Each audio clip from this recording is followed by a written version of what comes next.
Recording, sharing. You guys can see the screen? Yes. Yes. All right. Okay. So the last week we did discuss something called the load balancer. Okay. So let's quickly recap and then we'll jump to the practical part. So there are two kind of we spoke about there are four types of load balancer in Azure. Today we are talking and we are going deep dive in one of the load balancer called Azure load balancer. Okay. Azure load balancer. So Azure load balancer has a two type. One is internal load balancer, internal. Another one is external or public. Internal load balancer, external load balancer. The role of internal is to balance the traffic internally, and for external load balancer, the functionality of the external load balancer is to balance the load between two different virtual machine or the app services which are public facing. Okay, public facing. So this is what we discuss. Say if you have a kind of database to your subnet and you wanted to use the load balancer, you can pretty much use it and load balance your applications. So if any of one SQL server is not online, the other SQL servers, you can take their services. You can combine the internal and external load balancer collectively to achieve the complete load balancing solution. Okay. It means what? Say on the VM, if you have the web tier applications, so to balance the load balancer, to balance the load, you can use the external load balancer. And in turn, since the application or since the VM will connect to the database or the SQL server internally, you can use the internal load balancer. Okay. So these are the two load balancer type what we have it. We also talk about something called session persistence.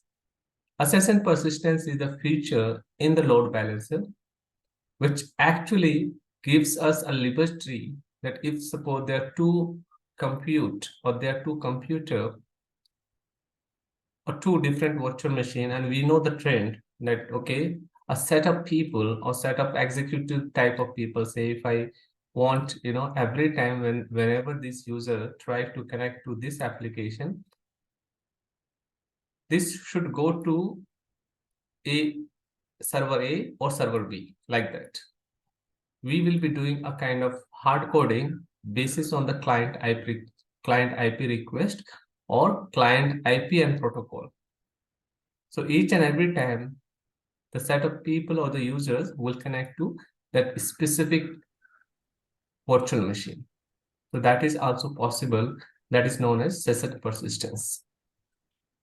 So the first method is the virtual. So the load balancer is dynamically assigned the resource. No, right? It does. It Oh, does. it is? Okay. Yes, it does. Okay. And then we have the health probe. Health probe is nothing but a kind of check to verify how the virtual machine is doing. If there's any problem, connectivity issues or so, then accordingly, the load balancer will take the call. Okay, so this is what we did here the last week. Now, let me take you directly to the lab because this lab is slightly lengthy. We will be following step by step what needs to be done, and we will configure the load balancer as well. Okay. So I'm here on the portal.azure.com. Here it is.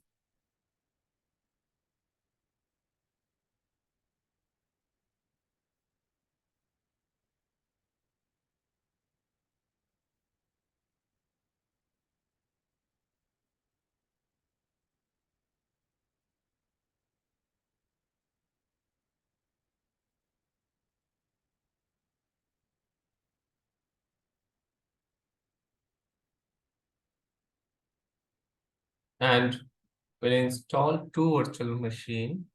Quickly we'll go and deploy two virtual machine.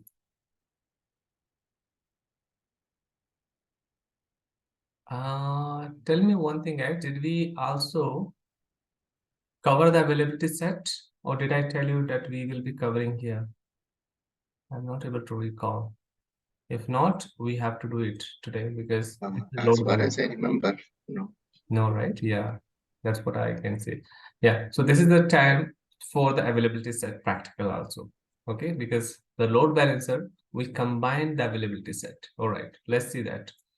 So what I'm going to do, let's try to create a blueprint first of all, and then we'll implement the same in our lab. So what we will be doing it in order to, if you recall the availability set is also one of the feature to ensure that at any point of time, one virtual machine should be there if we are combining the application. It means if it is a web tier, so we are ensuring two virtual machines should be part of one web tier. Or if it is a database tier, so at least we should be ensuring two database servers should be there, or the SQL server should be there. So what we are trying to do, we will be installing two virtual machines.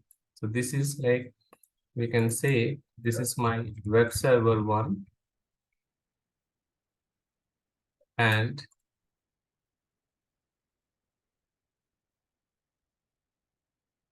this is my web server 2.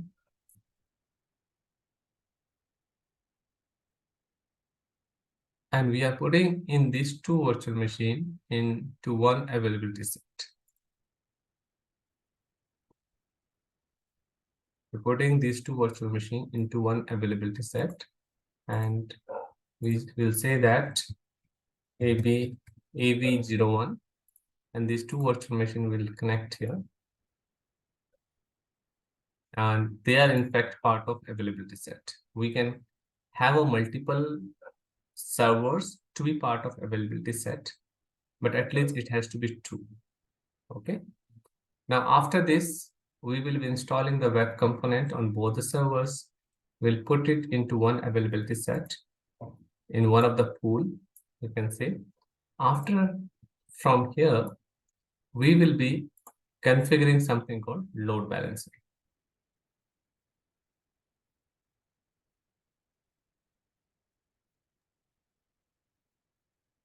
Okay. Now, here we will ensure that these two virtual machines, first of all, should be part of availability set. And here, this availability set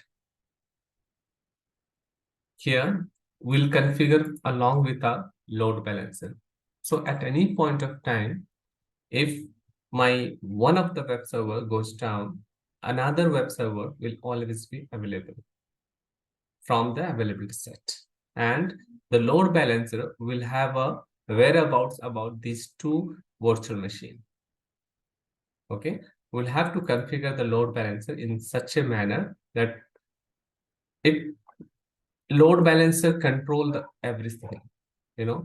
Say if we are deploying any website here or here, combinedly everything will be controlled from the load balancer. So as a user, if I try to connect, if I'm trying to connect any website, so instead of going to any individual machine from here to here or from here to here, it will directly connect to load balancer. It will come here on the load balancer. Okay, and load balancer will take control of every sort of website, and it's like a mastermind for everything here. Okay, so let's do the practical. Understand I the have big a here. quick question. Yes, please. So the availability set, um, is it mandatory to have the availability set? No, it's Or not mandatory. It's optional. okay. But we ensure that availability set should be configured in front of the load balancer, but it's not it's not mandatory. Availability set is a component to ensure the availability of our virtual machines. Load balancer is a component which actually load balance the virtual machines. But intensely, we are using this, we are combining these two practical so that we can easily understand the role of availability set as well. Okay. No, okay. The reason I'm saying is, let's say you have availability set 2, which is web server 3 and 4, and availability set 2 connects to load balancer, the same load balancer. So how does the load balancer works? Load balancer will still connect to the virtual machines. It will not directly connect to the availability set. That's what it is. Oh, okay. It's optional. So Right. one more follow-up question on this, Ajay. Yeah. Sorry for my voice. I'm not feeling well. No problem. Thank you. So one more following question is, we have availability set 02 also with web server 03 and 04. Okay, suppose we have reached threshold and load balancer is trying to do the load balance of the load balance is trying to do the load balance. Okay, then it tries to go to AV1 or AV2, any of those, right? And if at all, if it goes to AV1, it will take both machines, and if at all it will go to AV2, it will take both machines or single machine, or it will go to AV1 and AV2 and take what do you say, average of all these machines. No, so AV availability is a kind of optional. When we configure uh, in the configuration part in the load balancer, we will be giving the individual IP address of web servers. So that configuration prospect, we will be configuring everything individually on the load balancer. Okay. Now, on the availability prospect, availability set prospect, it is like we are ensuring that any application which is facing publicly have one extra layer of availability. That's it. There is no direct connection on the load balancer. Okay. So I think once we do the practical, the things will be clear more. Let's try to deploy the load balancer. Before we deploy the load balancer, let's try to create the web servers and see the behavior before and after. Yeah. So here it is. We will be quickly creating. Let me create a resource group. AC VM.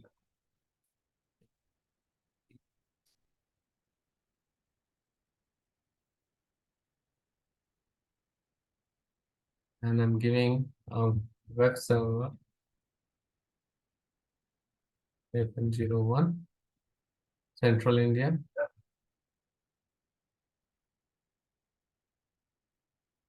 And here I'm choosing the availability set. Okay. And under the availability set,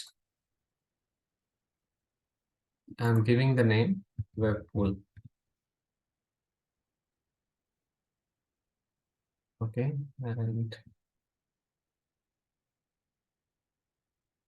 the option is where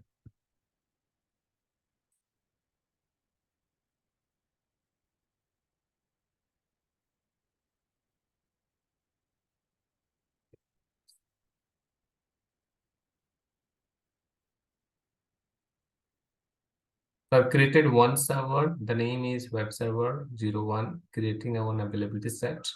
Image I'm giving a small one, 2020-19, and one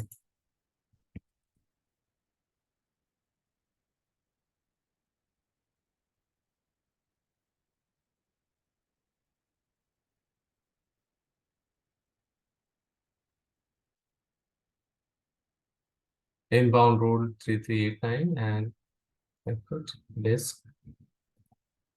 We are doing it a quick deployment, guys. So this thing you have to take care a very first time. I think by now you must have understood, but I'm going with the default configuration right now. So because our intention is to deploy the virtual machine in a lab, something. Okay, what is that? Oh, available set. I created, right? That's not taken.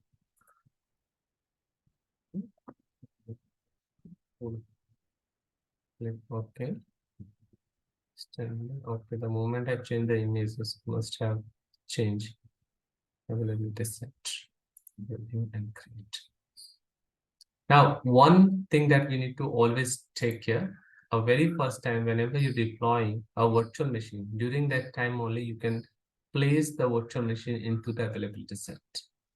Once you deploy the virtual machine and you think now I need to put it into the availability set, you can't.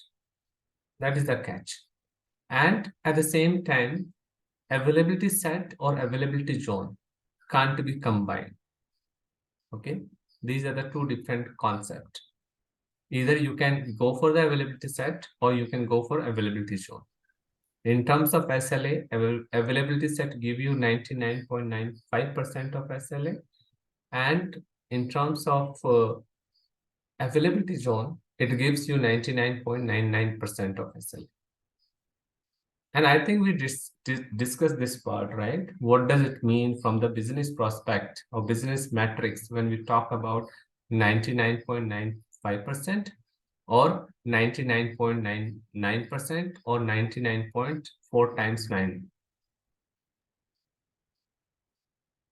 Did we discuss this part also, guys? No. You didn't? Okay, let's see that. Business matrix. This is the matrix. Okay. Yeah, this is the one I think we discussed. No? So here is the matrix. It means what is the SLA for if you say that 99.99%. Okay, so what is the SLA? And when you say that 99.9%, when you say 99.99%, so this is the SLA chart. Okay, if Microsoft is giving any assurance or committing that, okay, this service is, we are giving you SLA for 99.95% or 99.99%, it means what? If they are giving you assurance, they are giving commitment that, okay, we will be giving you 99.99% of SLA. So per week, they can have the downtime this much, per month this much, per annum this much. Similarly, it goes with this matrix. Just have a look once.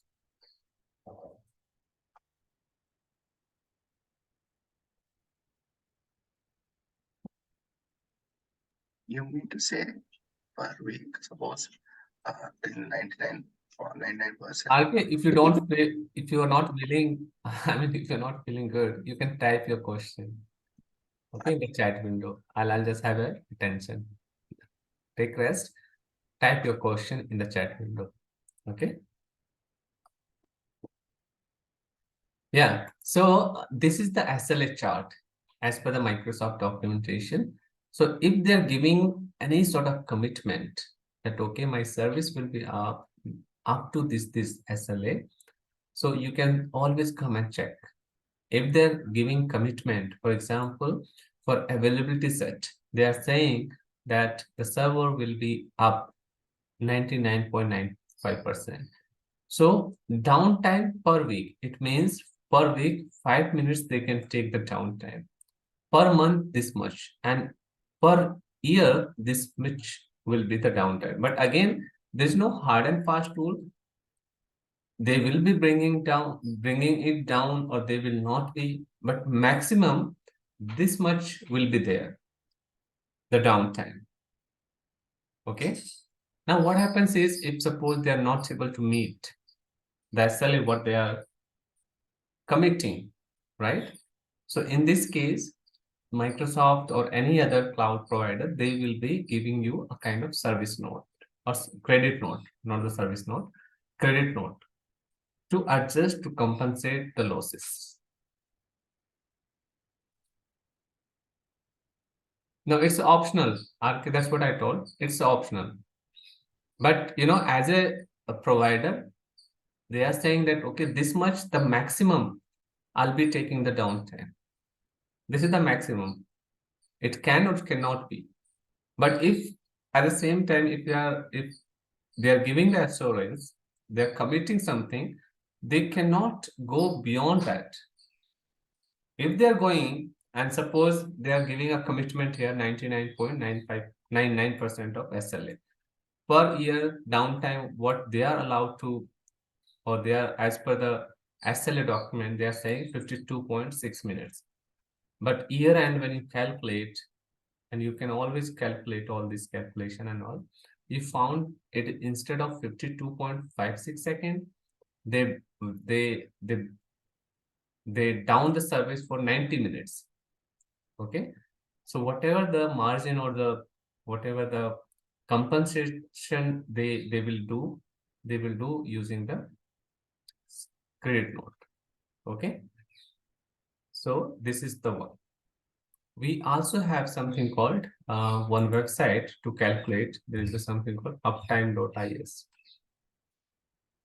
Here you can calculate, what does the percentage mean? If I calculate 99.95%, so this is the result.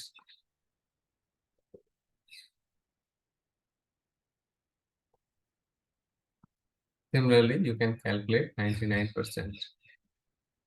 This is the downtime.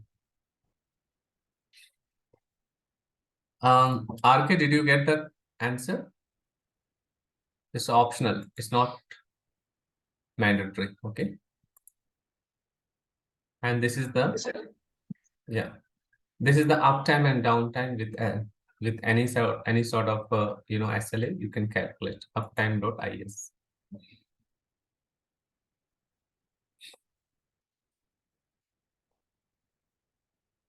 All right. So I think this is clear. So we have just deployed one virtual machine. Let's deploy. Here we need to deploy IS. So I'll be running the command online. Run this. Installed. So the command.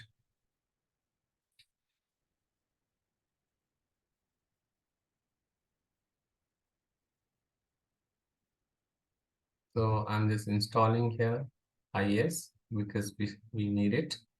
And at the same time, we'll deploy another virtual machine.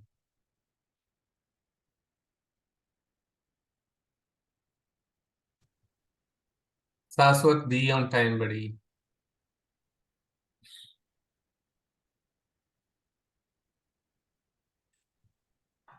Okay, so we are doing the practical for the load balancer. Yes. Saswat. Okay. So that's what we created one virtual machine, and now we are creating another virtual machine into the same region. And we are also doing the practical for the availability set. Now this is to availability set. And since it's already there, I'll be adding the server into this. Okay. And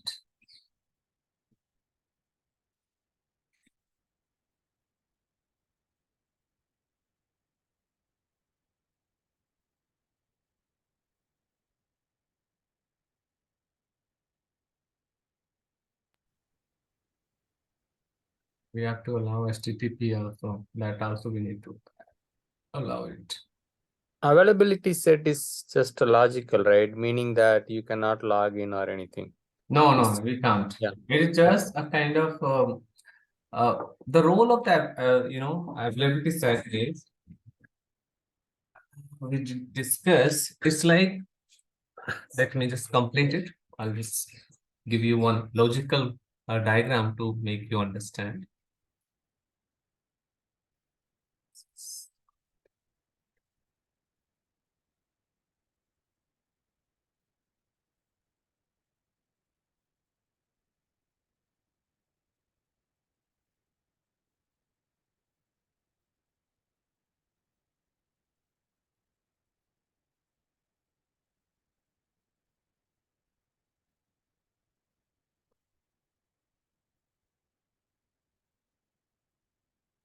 So we are deploying another virtual machine.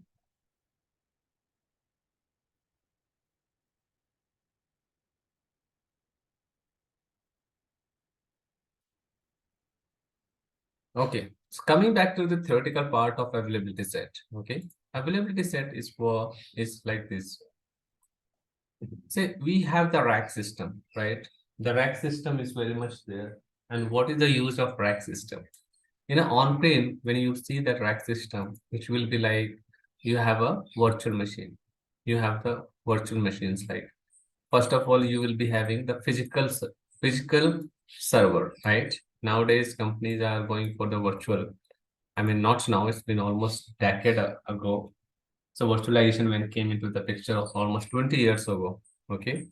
So the VMware, you must have heard about VMware, Microsoft Hypervisor, these are and the Citrix. These are the major players in the virtualization. So in the virtualization, what happens is this is my physical server. And under the physical server, you will be having different operating system in a different rack. Okay. In a rack, you will be having something which is a logical diagram. Yes. This is your say rack. And in a rack, you will be having a server, the guest operating system we say. And this guest operating system could be Linux, Windows. Okay. Say this is my physical server, configuration of this physical server, XYZ, whatever. And this is like hypervisor, or you can say EXSI, which is nothing but my VMware. Okay.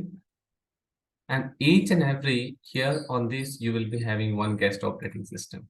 We say guest operating system, OS1, OS2, like that. OS3. So in the cloud also, virtualization is very much being used. Okay. So for example, if I'm deploying two or different operating system, inside we're talking only the tiny part, but they will be having giant, servers, the giant physical server where they will be placing this operating system, guest operating system.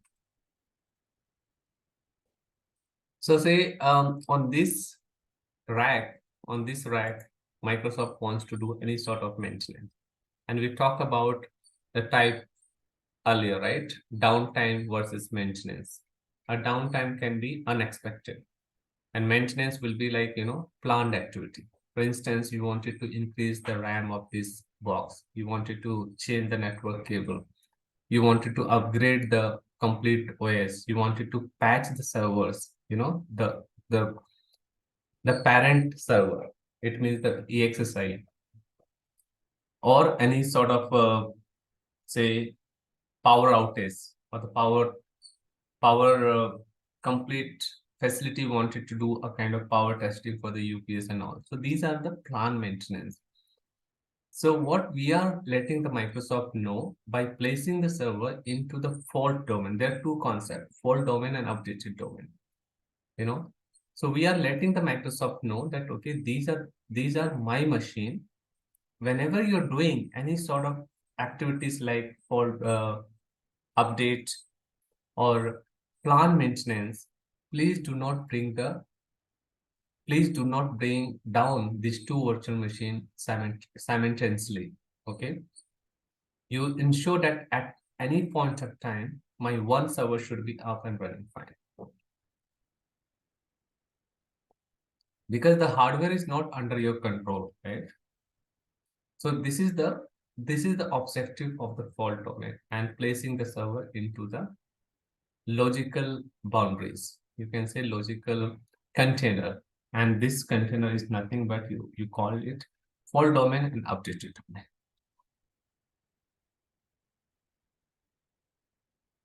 Make sense, Moru?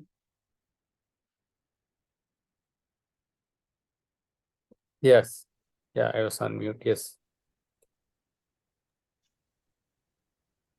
can you Can you hear complete last 2 points? Sorry, RK, you can type the question, RK. You're not feeling well then. You want me to repeat? Okay, yeah, sure. So, let me repeat in that way. We have something called, okay, here it is. You see, there are two concepts. Fault domain versus updated domain in Azure. Okay, it will give you a picture also. Oh, LinkedIn, no, I don't want LinkedIn. Here it is. Let's completely go through the availability set, guys. It is a logical grouping of VM that reduce the chances of correlated failure, bringing down related VMs at the same time. Okay, this is the availability set, right? The availability set gives you 99.95% of Azure SLA. It means at any point of time, you might have a downtime 5 minutes per week, per month this much, and per year this much. But again, it's not something that Microsoft will bring down. No, it's optional. But they have a kind of boundary here. They have a boundary. They cannot go beyond this capacity or beyond this downtime. If they go, they'll have to pay the penalty. And as a consumer, as a customer, I have full rights to ask them service credit note. Okay, clear till here? Now, how the availability set work? It's like you will be assigning updated domain and fault domain by underlying Azure platform. By underlying Azure platform, it means it's referring to this kind of architecture. Okay. Now this is the VM. See, we are talking about rack, fault domain, fault domain 1 and 2. This is the rack. We are keeping the virtual machine under this. Okay. Now what happens is, this is my region, this is the availability set, and this is the compute cluster. It means Microsoft, this is the internal system of Microsoft, or internal infrastructure of the Microsoft. We have access on the region. We can create any sort of virtual machine or resource group up to here. But inside region, how actually things are organized, we don't know. So it is like organized in this way. Availability set, you have a virtual machine, and then you have a storage cluster. You do not have only one storage. Okay, and you do not have only one virtual machine. Okay, so you will be deploying the first VM and then deploying the second VM, and this will be racked intensely into this fault domain and updated domain. So if any sort of maintenance or downtime happened, so what happens? Your virtual machine, what happens to your virtual machine? Your virtual machine will always be available. We can create, I think, I'm not sure how many virtual machines we can put it into one availability set, but it is more than what you think. The limitation, I need to check it out. But for creating availability set, we need to have at least 2 virtual machines, one at a time. Minimum 2, or maximum it could be more.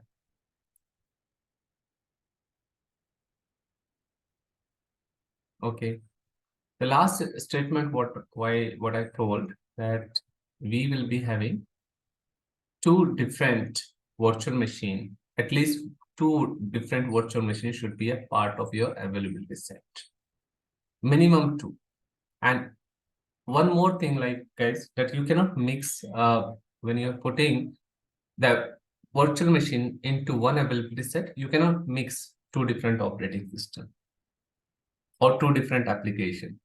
Ideally, it has to be identical in configuration and the kind of application you're deploying.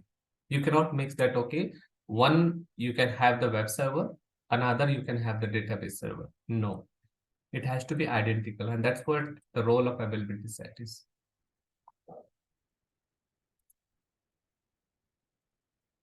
It will be into the same region, RK. it is always recommended to have the same region because that's what the availability set work. You cannot keep one server into central India, another server into central US. It will not work out. It is should be into the same region always. Clear? Any further questions, guys, related to availability set? That is possible. One availability set, it means one you can keep it in US and one you can keep it in India. Availability set you can create, but you can't create like, availability set in such a way that one machine should be from US and one machine should be from India. No. The role and the component of the availability set, and it is designed in such a way to load balance your region. Across region, it is not possible. You can have n number of availability set in your subscription. Not a number of, of course, there's some limit.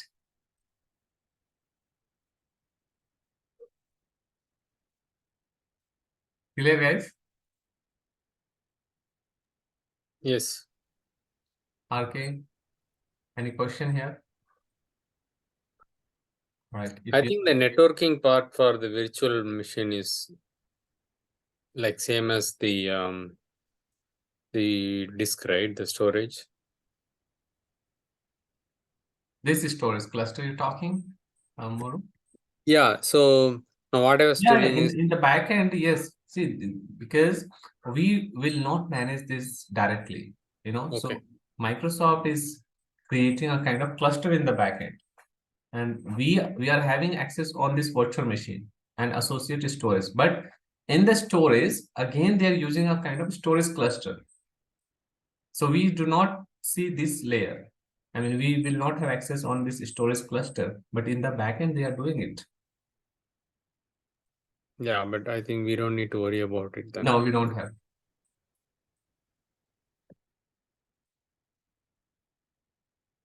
All right, so let's go ahead. Deployment is completed. On VM02 also, we will be deploying something called IS. So we'll just quickly run this here itself. And command. This is the command. So on our web server 01, I think it's already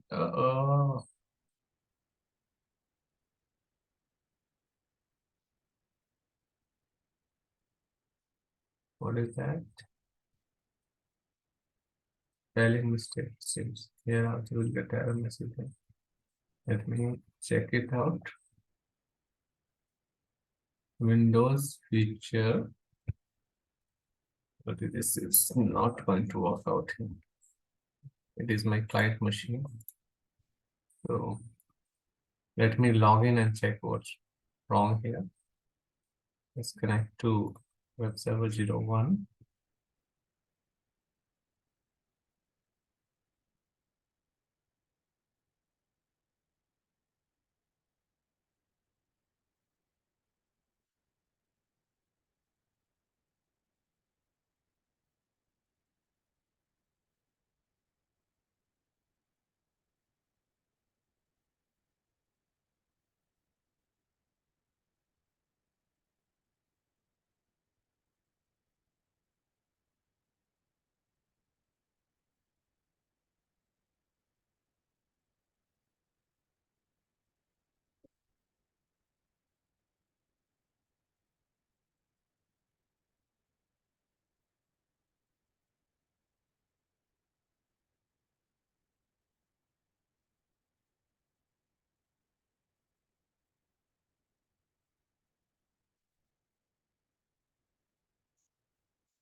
Just give command now here. Install Windows features.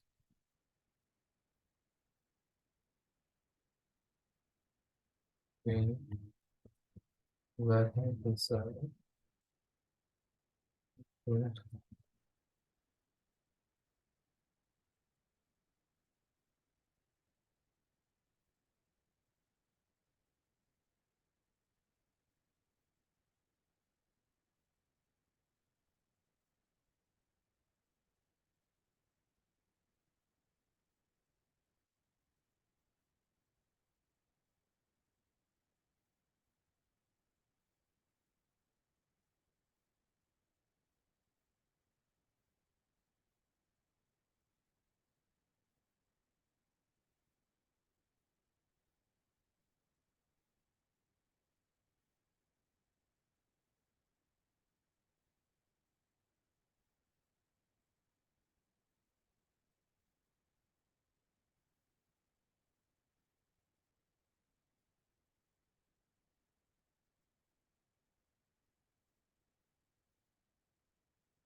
Okay, we'll check another server also.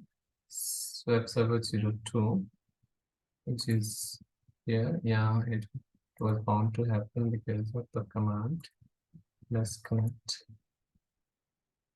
web server 02 and run the same there as well.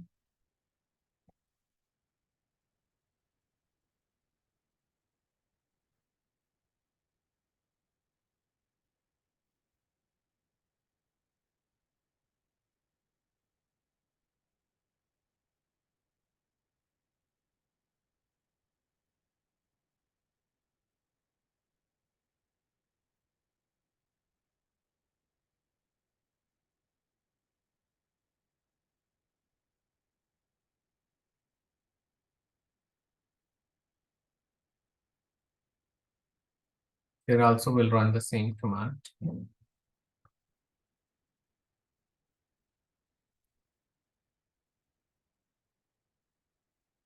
Install Windows feature.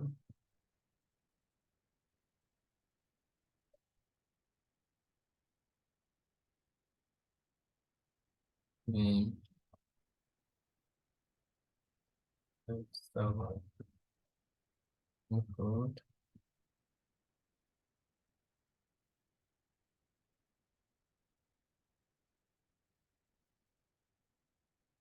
See what is the status for this. Here it is 50% completed.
This is 87%. Let's verify another one.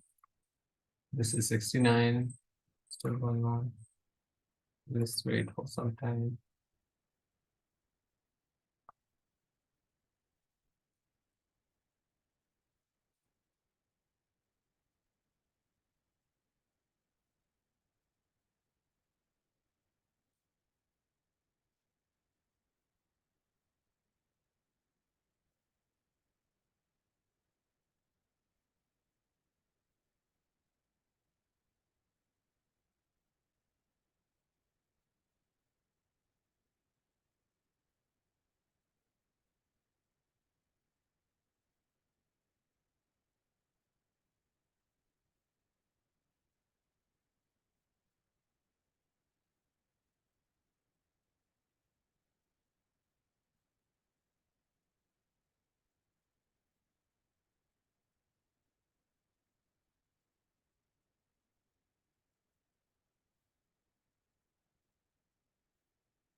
And we are done on this virtual machine. And let's see what is the status on other one. So we are all good.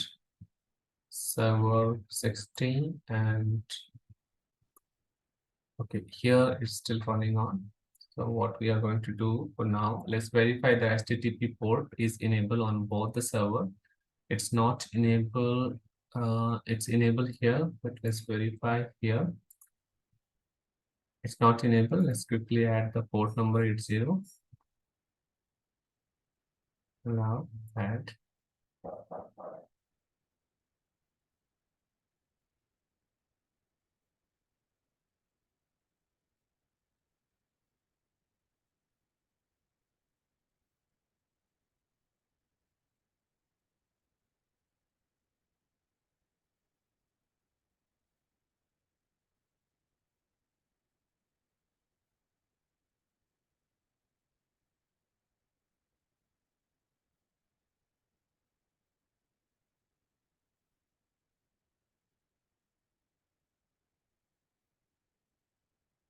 This is allowed. This is allowed. 2 servers. And now let's see whether it is completed. 97%. On this web server 01, I think we are all set. Let's verify with the public IP. We are able to open the web component or the web page. It's opening. So this is fine. Web server 02 also it has to come. And then we'll see that whether the web page is opening or not.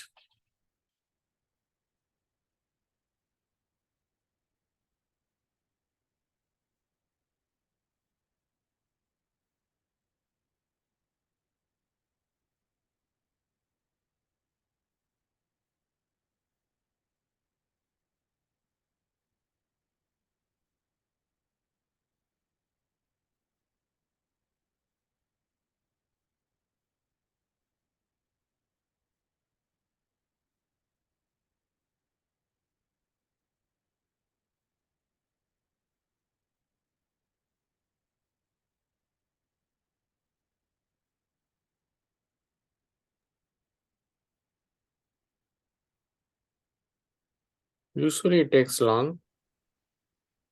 Yeah, today is taking a little long. Usually it happens early. Today is taking time. Yes. First server is ready. Okay. This is ready. This one is ready. So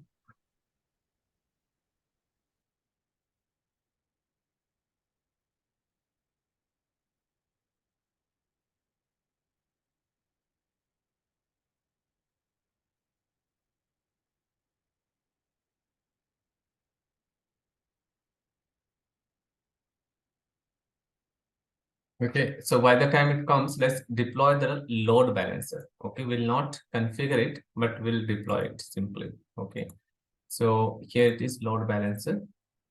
So I'm going to create the load balancer into the same region. Okay, again, it is going to be my this one, and I'll be the F01. And we have a different SKUs, and SKUs by now you must have understood, depending on what kind of features that we are looking for, we can get more features, and the more pay that we need to, from the cost prospect, we need to pay more. So you can select any of these. I'm going with the standard one and the type here. Now we are dealing with the public IP, right? So of course we will go ahead with the public IP this time. Next is front-end IP address. Here we need to attach the front-end IP address. It means the public IP with this load balancer. So I'll say that LB dev hyphen VIP, and public IP, we don't have anything. We need to create new one.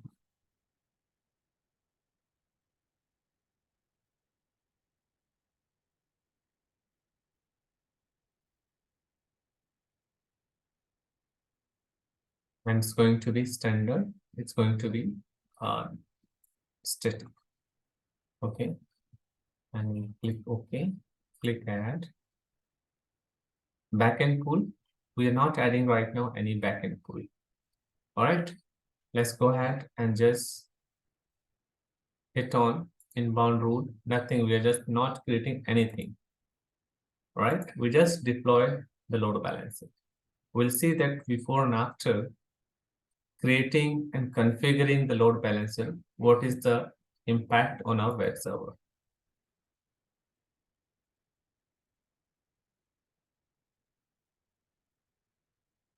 It's 92%.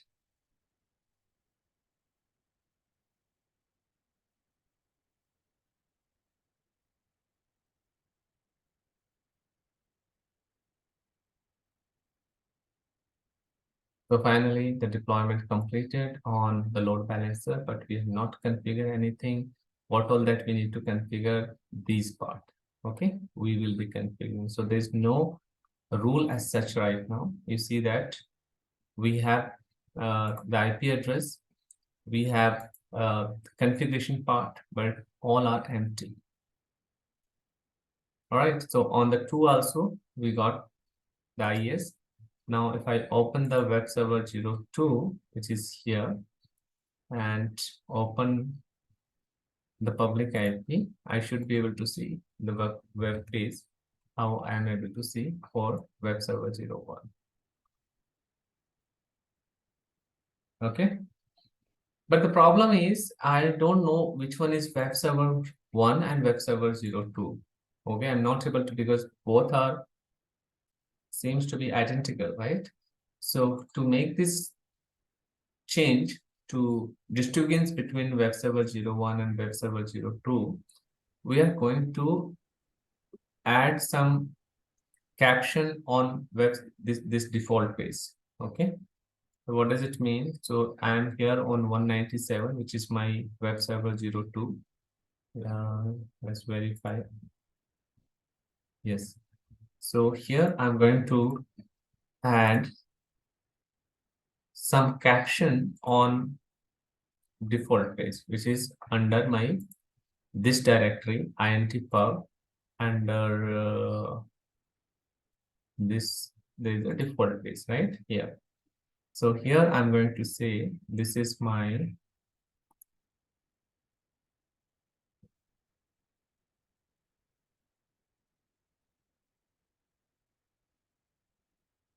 right now we are using the public IP. So how we are going to differentiate, I'm going to tell you. Okay, here it is. So what I'm going to do, this is the default page. So I'm going to say this is my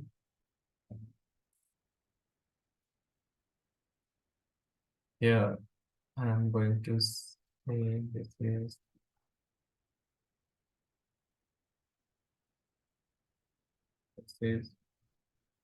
web server 02. Okay, and I'll increase size here and increase a little bit more.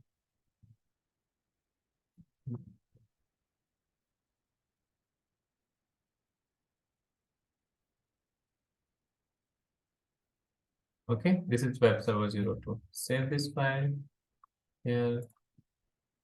Now if I refresh this page, I can see this is my web server 02. Okay, a similar exercise we will be doing on web server 01. We are just changing this directory and adding this under C. This is default directory, IS default base, and I'm saying this is my web server 01.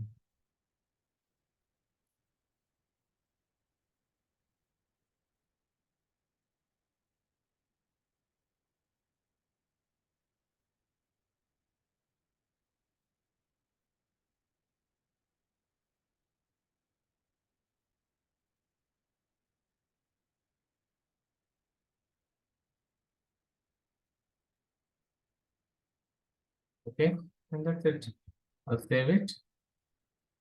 And now refresh this page. So now I have the clear visibility, which is web server 01 and which is web server 03. Okay.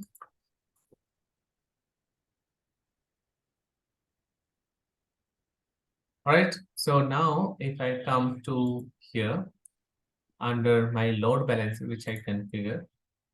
So right now, if you see that there's no control of this web server, I mean load balancer. If I copy this IP address of my load balancer, copy it, paste it over here, hit enter, nothing is appearing. Okay.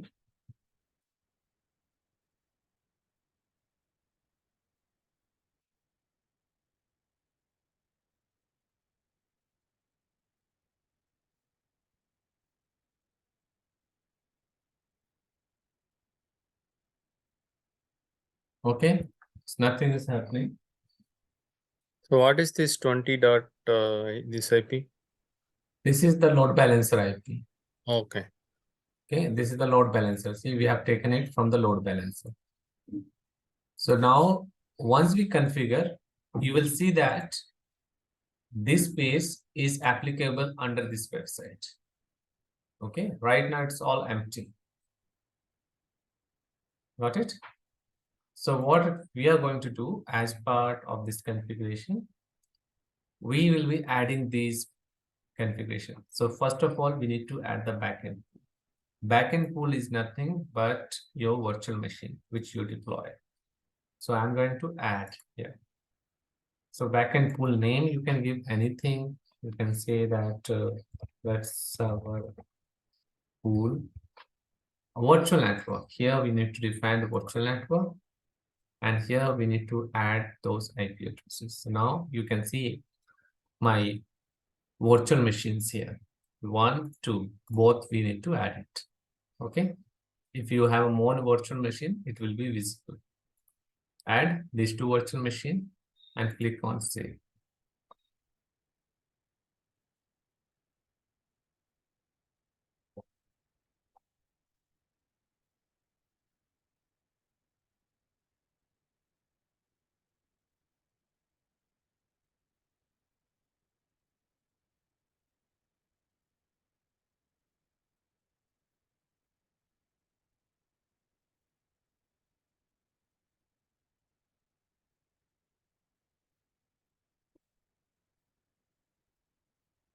Okay, so deployment succeeded. Now front end IP address is there. The backend pool has been configured. The third one is health prop. Now health prop is what? It is like to check the health status of our virtual machine.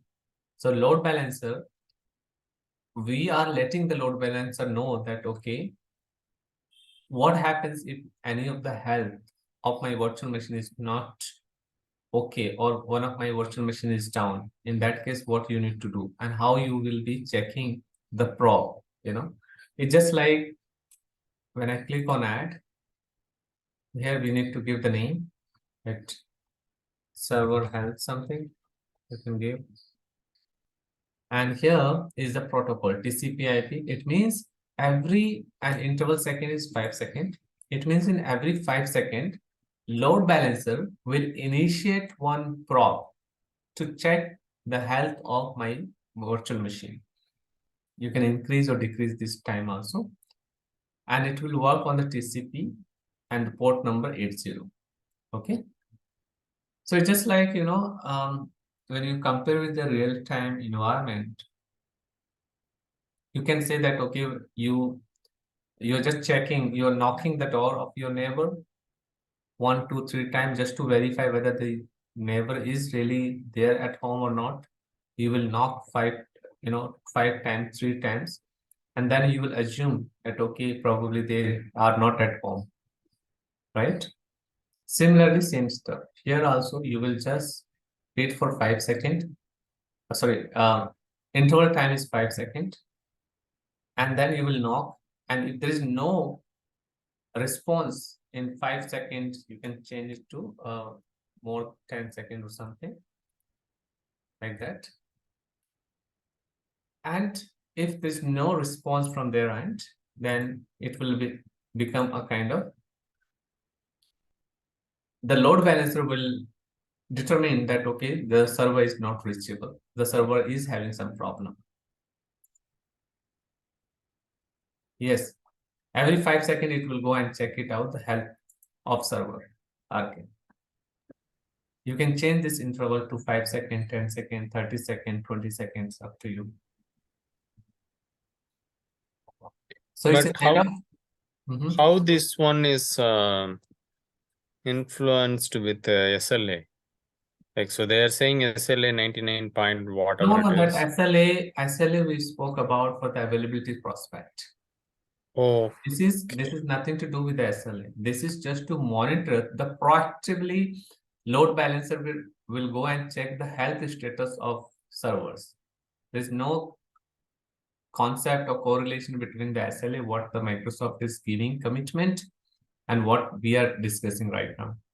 It is just the healthcare of the servers. How the load balancer, if suppose, okay, what is the use case of this?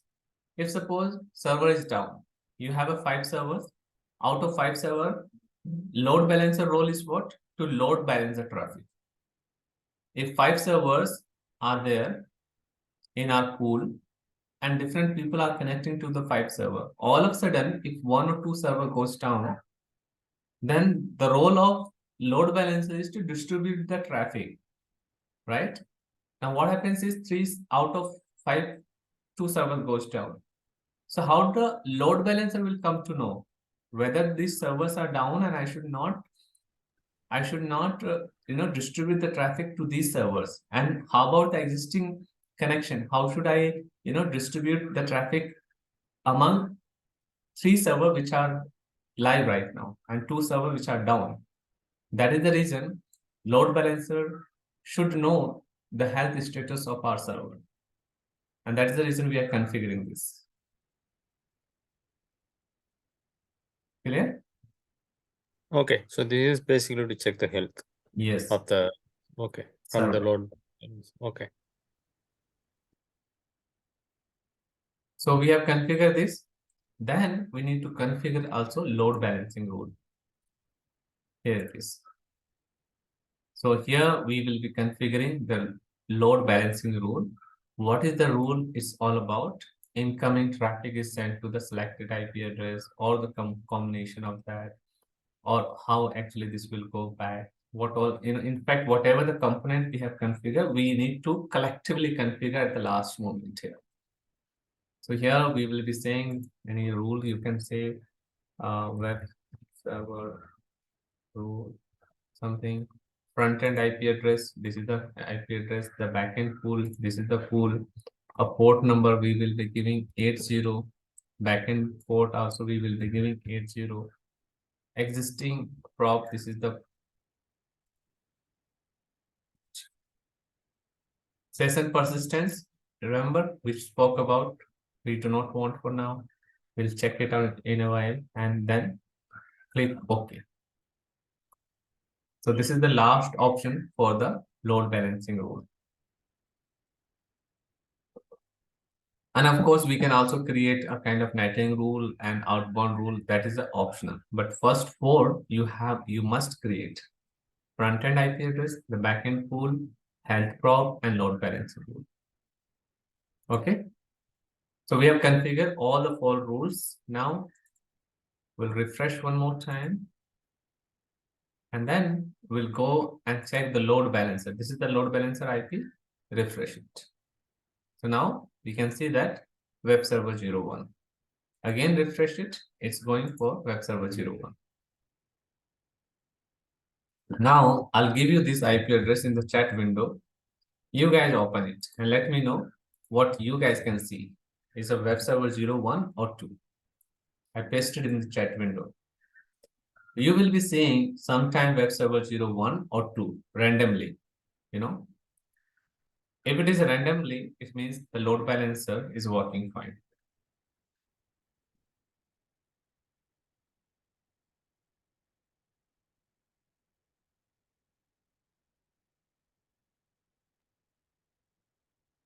I get 1. 1. Anyone gets 2?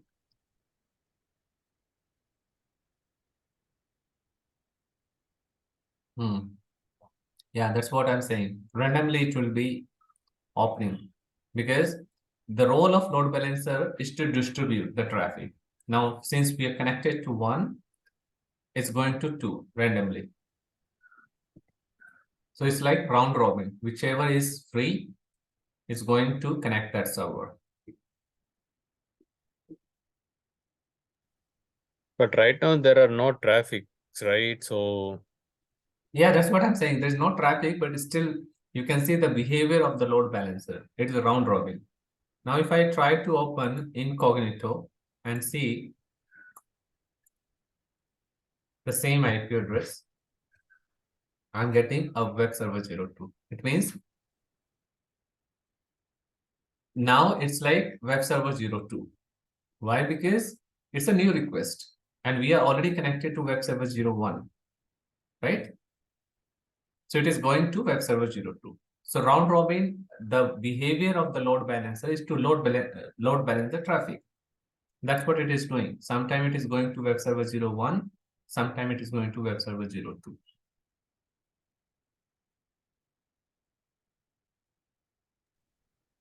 okay. Right. It is working from the site because this is how actually we configure on the public interface. Now we'll do the another exercise where we will be bringing down one of the server and we'll see that whether the LB is quite intelligent to load balance the traffic in that way also. And it will also determine whether the health, with the health prop, what we configure, it will determine whether the server is down or not, or server is in on mode. So here we are going to do one more exercise. Here, sorry. Going to virtual machine. Let's bring down web server 02 down. Okay, I'm bringing down this web server 02. So stop.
So it's done. Let's say, yeah, stopped. Okay. Now the web server is stopped. Okay. Now we'll see in a while. Let's wait for another 10 to 15 seconds more.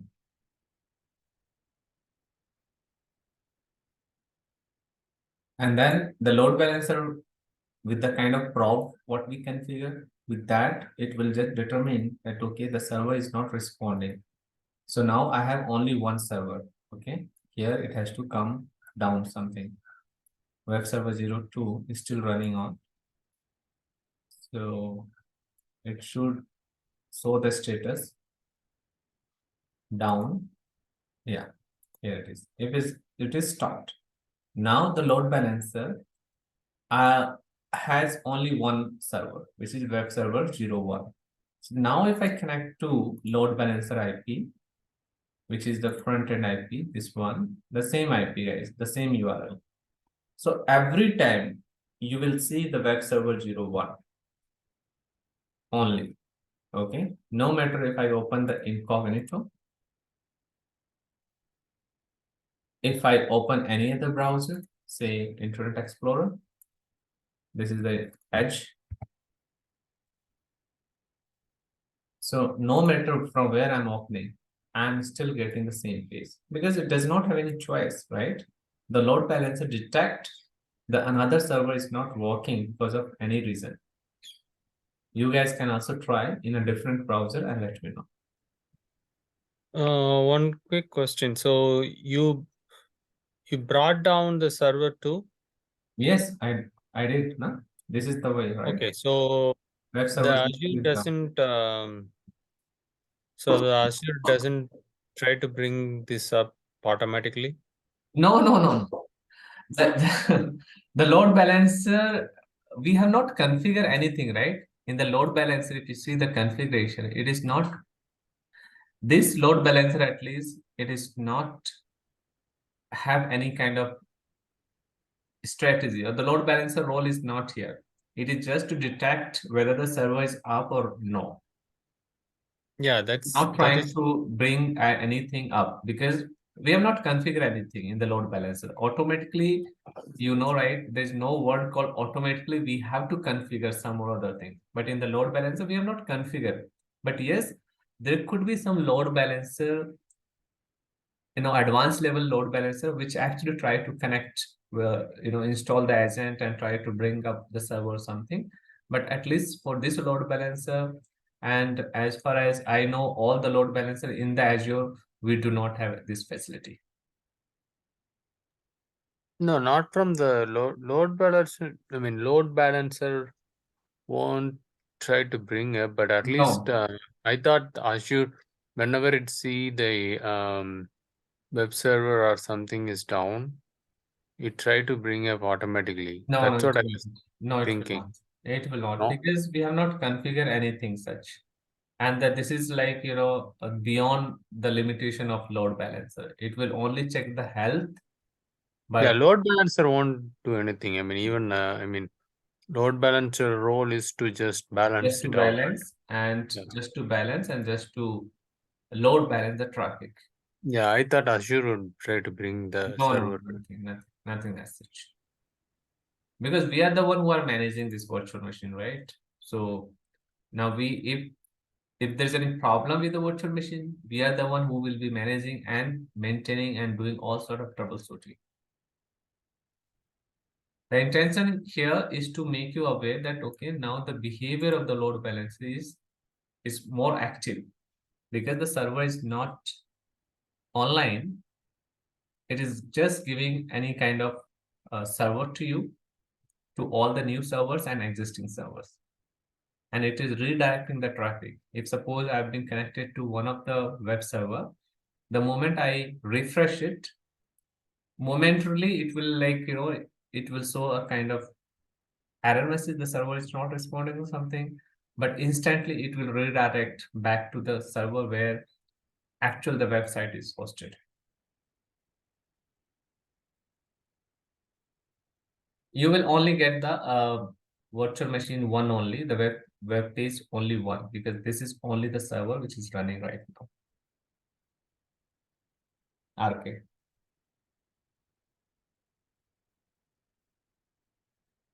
Clear, guys? Now the last exercise for the day, at least for the load balancer. Now, if I try to bring up again this server, so what happens is load balancer will see that, okay, the server is up again. And again, it will start the functioning the same way. It will start round robin the traffic. Okay. We'll see that.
Okay, so let's refresh it. It's running now.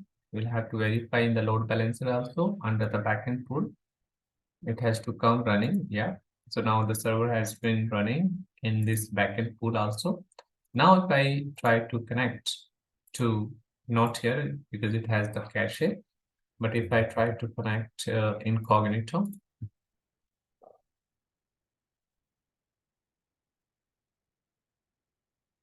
yeah, I'm getting the web server 02 back.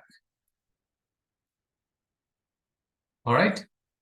So that concludes the load balancer practical, guys. Any questions?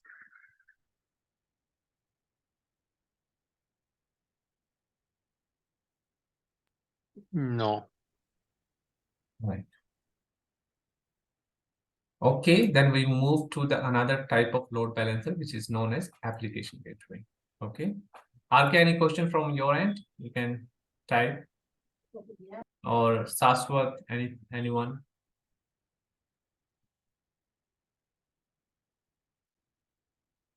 I assume none. Okay.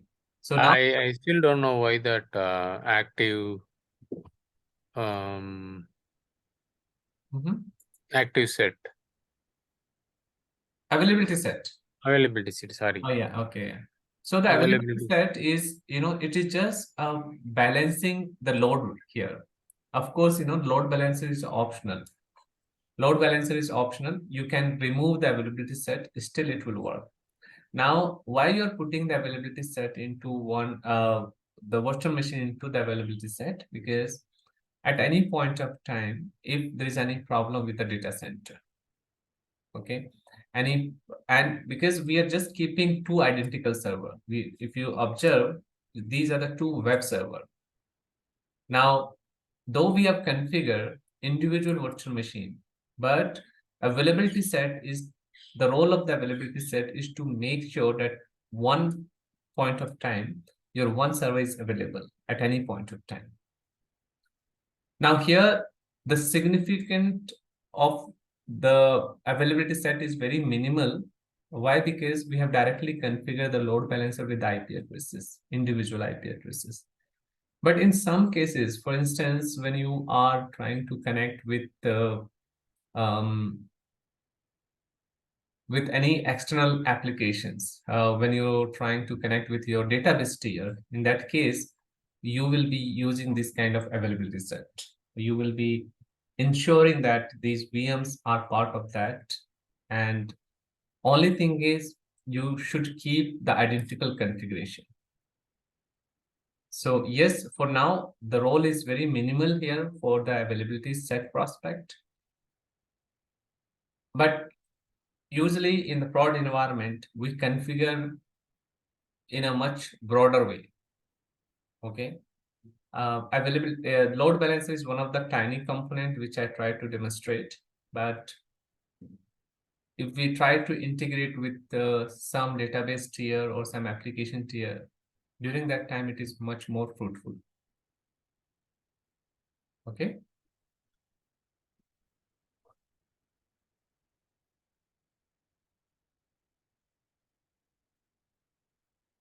All right. So coming to the application gateway.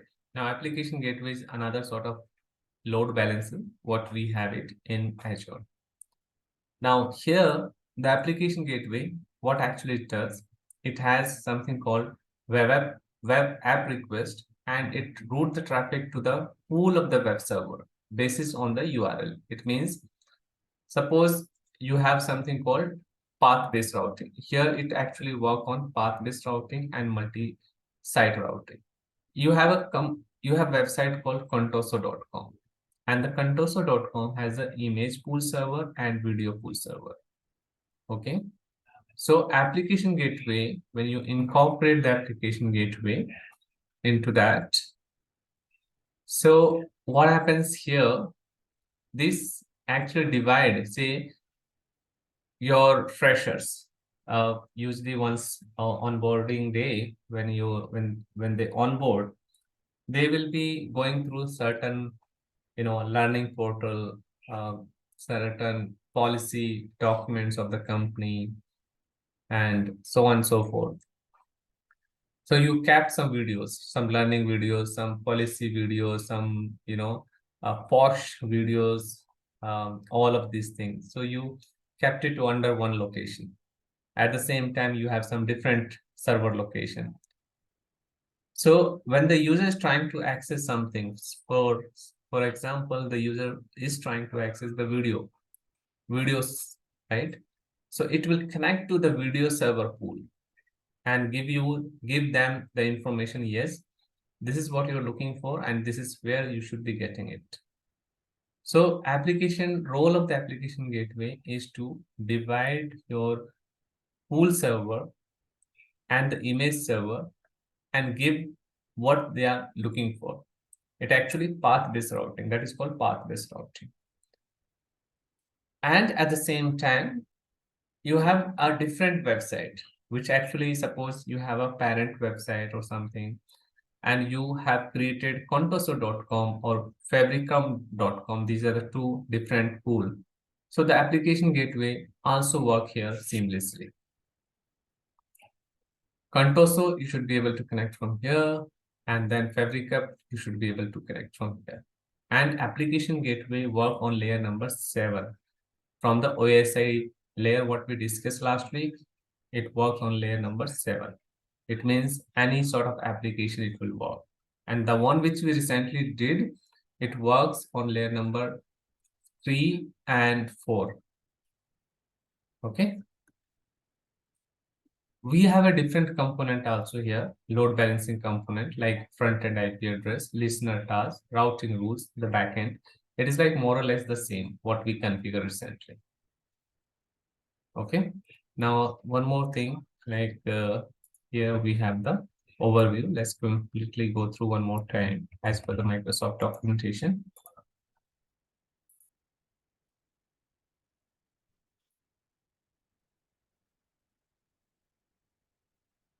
This is what they're saying. This is your have the front-end IP address that you need to configure. Then we have listener task, which is actually the same stuff what we did, requesting routing rules. The backend pool, the same, health prop is the same. And then we will be creating the infrastructure, size of the subnet and all. So it's going to be the same step almost what we did it.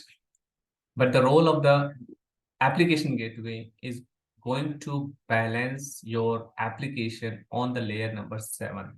It means any sort of website which you hosted, any sort of TLS website which you hosted, it is going to load balance those. And at the same time, it has so many features that we are going to discuss at the last moment when we are trying to compare all the load balance. Okay. So that is your application gateway. Now, the most important part of your load balancer is traffic manager. It is a wonderful product. And I would say, personally, I would say it is one of the best load balancers so far, which I interacted and I utilize it. And this is my favorite load balancer. It's a DNS-based routing. Okay. This is the third kind of load balancer, what we have it. Now, this load balancer, what actually it does, it has many features. First of all, let's understand the component of the traffic manager. And what actually it does these many things. It improves the application performance. And you do not need to bring down any services or the server in order to configure this traffic manager.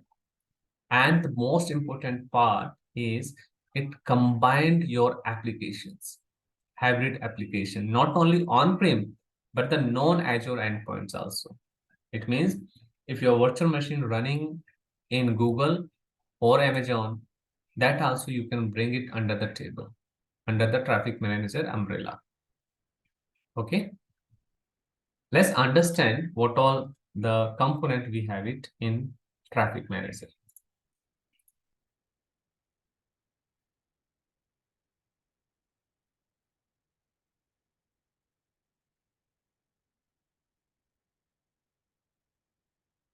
Okay, here it is.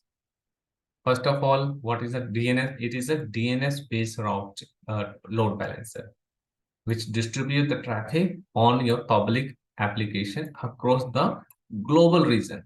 Okay, we'll see that across the global region. Now there is something called component.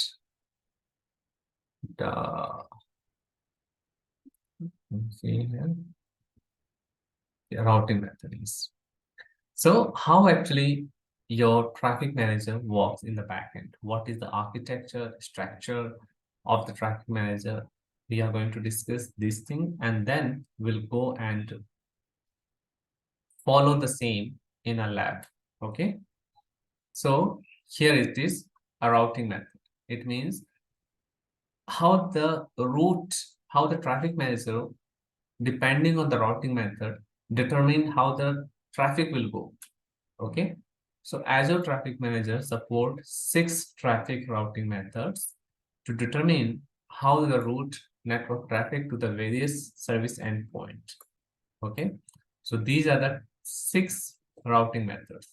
First one is priority, weightage, performance, geographies, multi-values, and subnet. We are going to discuss each of these routing methods in detail. Okay. Our first one is priority. Now, what happens is you have, this is what you can see, priority number 1, 2, 3. These are nothing but your backend pool, and backend pool is nothing but your virtual machine. Okay. So to make it easier, let me create it here something. Say this is your VM1.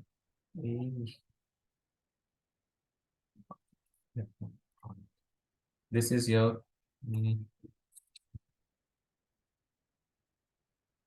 this is your VM. This is VM1. Okay. This is your VM2. This is nothing but your backend pool. Okay. 2, and a third one is this is your VM3. The backend pool is nothing but your virtual machine, right? So you have a 3 virtual machines. So what happens if suppose I'm the user, I've connected to traffic manager. Okay. These 3 backend pool are there. And there is a website called contoso.com. user is trying to connect and it is performing the DNS query because the traffic manager is DNS based routing. The component call or the website call, you have something called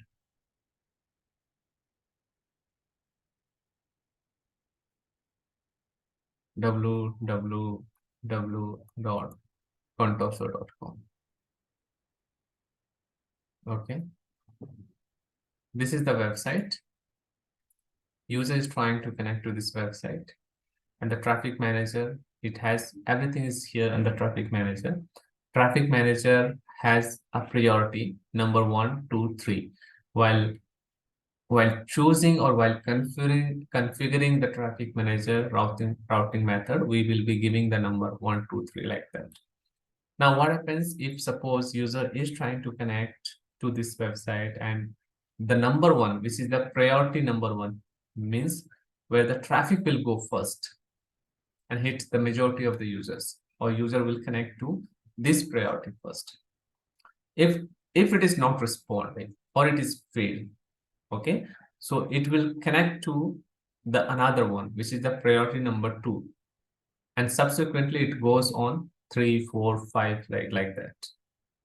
So this is like your priority method. Okay, the priority traffic routing method allow the Azure customer to easily implement this failover pattern, and here it depends on the priorities. So here 1, 2, 3 like that, you will be having priority for any website, and you will be configuring under the traffic manager. If one server is failed, one endpoint is failed, it will connect to the nearest, and that also failed, it will connect to the next one. Like that it will go. Okay. Then we also have something called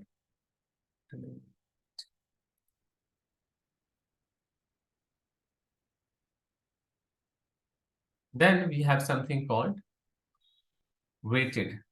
Under the weighted traffic routing methods, and what we have to do, the same. Here you will be giving in percentage that okay, 50% traffic should go to one endpoint, 50% traffic should go to another point, and rest of this have to go to this. So behavior will remain same. You will give the default weighted like this, and depending on this, how the routing method you have configured, traffic will flow. Okay. And these are the common use cases: deployment of testing environment, application to application communication, application at a narrow user base to share a common recursive DNS infrastructure, and so on. Then we have something called performance routing method. This is the third routing method in the traffic manager. Now, this is what it bases on my performance. Okay. Now, this is a wonderful feature in the traffic manager. What happens is, if suppose basis on the user, it will calculate the latency. Okay, the moment you choose the performance-based routing here, if suppose I based out in India, Muru is based out in US, so whichever is the endpoint closest to the users, that will connect to him. Okay, that will connect to him. Suppose there's a website. The website in the back end, there are 1, 2, 3 websites. And actually it is one only, but they're hosted in two or 3 servers. For example, your Microsoft.com. In actually it is one, but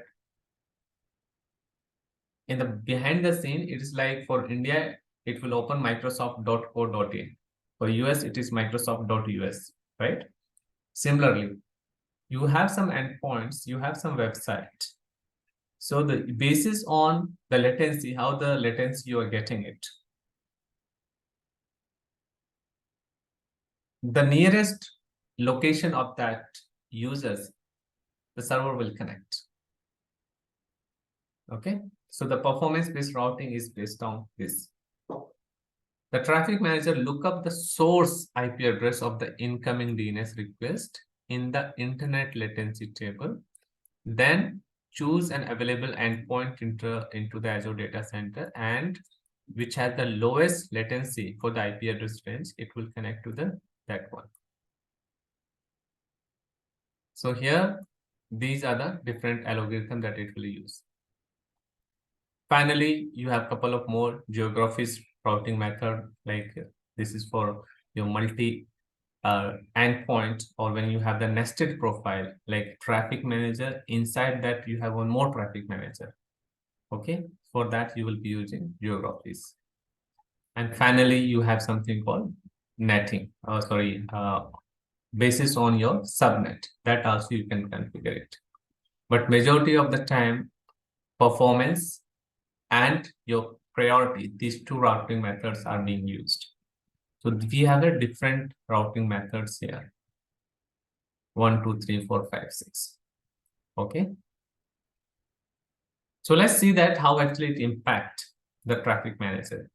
So what we are going to do, we will just delete the load balancer and we'll use the same virtual machine. Of course, you can also use a web app or app services. But since we have not used or we have not introduced the web apps or app services, I'm going ahead with the virtual machine for now. But at any point of time, we can also configure the app services. So I'll go to the load balancer and delete the configuration of this, detach everything from here.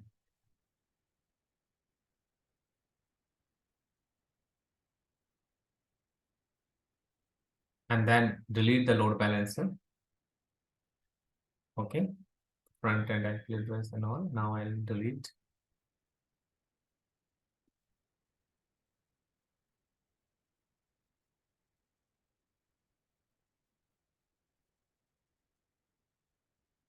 Delete it. I do not want.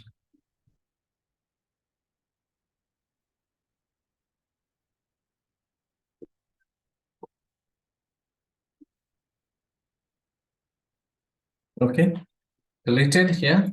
Now I'll go to traffic manager. This is the one.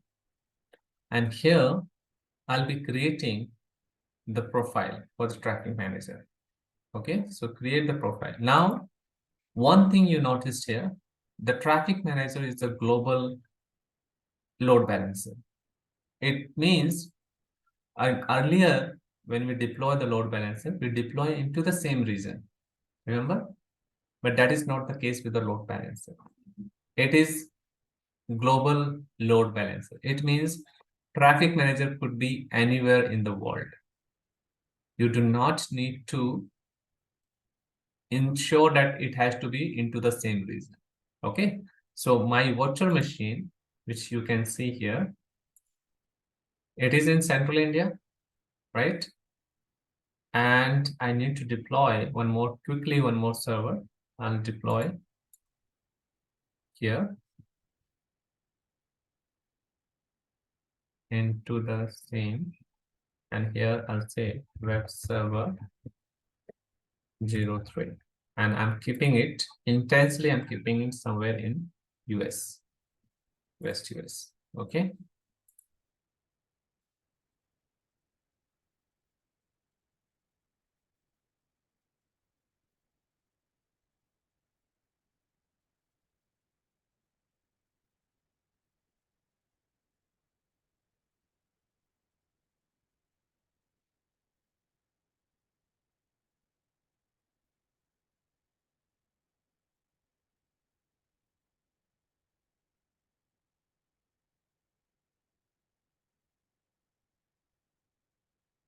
I'm keeping both the port open.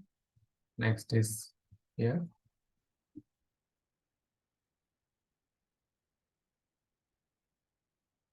Review and create.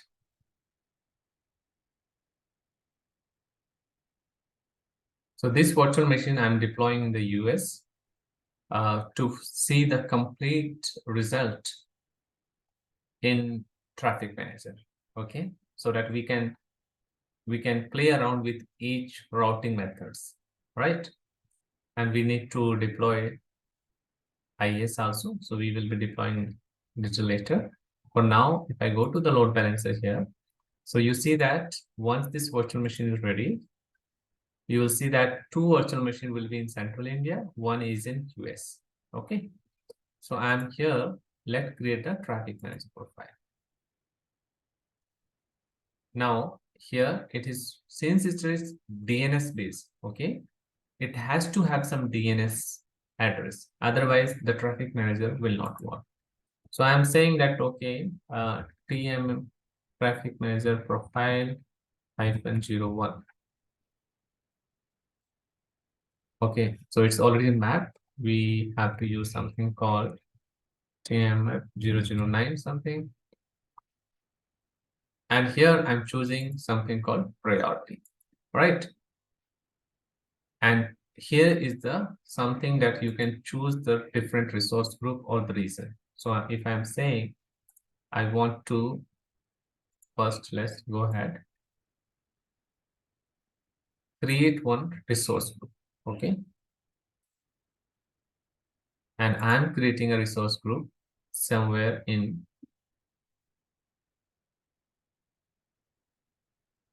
RG traffic manager profile. For this, I'm creating somewhere in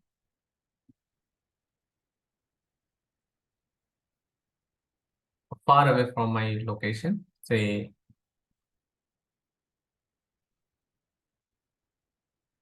I'm creating West Europe. Okay, review and create.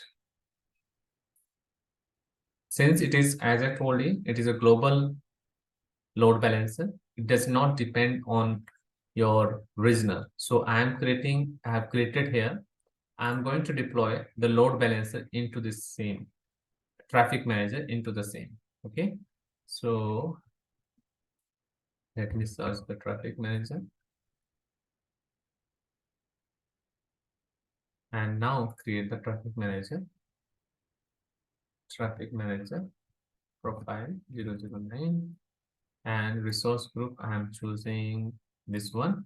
So it had chosen the West Europe automatically. Okay, I'll create it and have chosen the performance for now.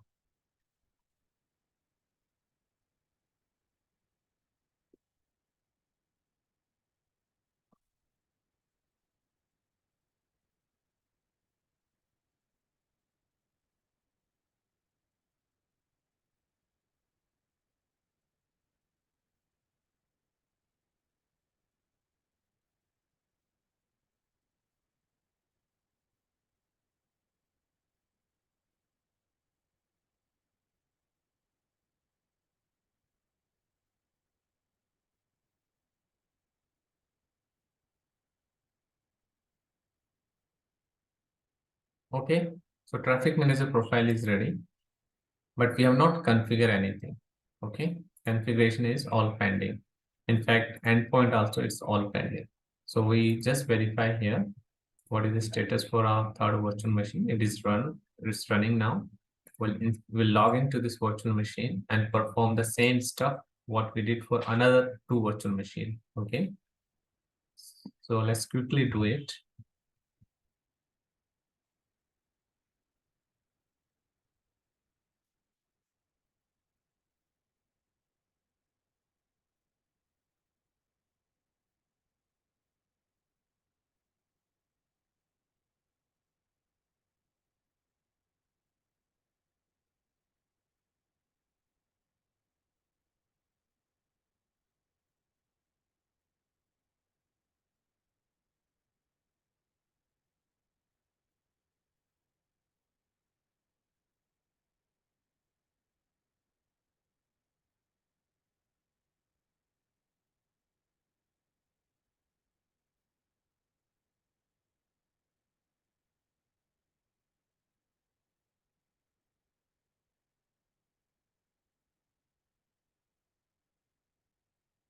We'll open the PowerShell.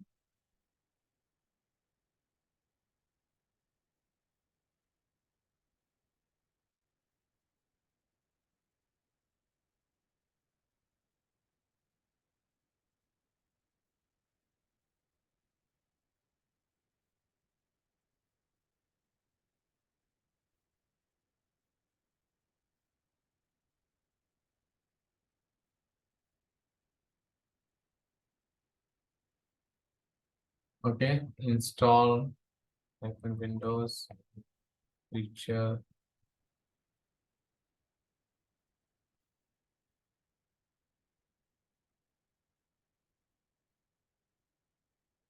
Slightly slow for me because I'm accessing from India web server, and then include all this component and start.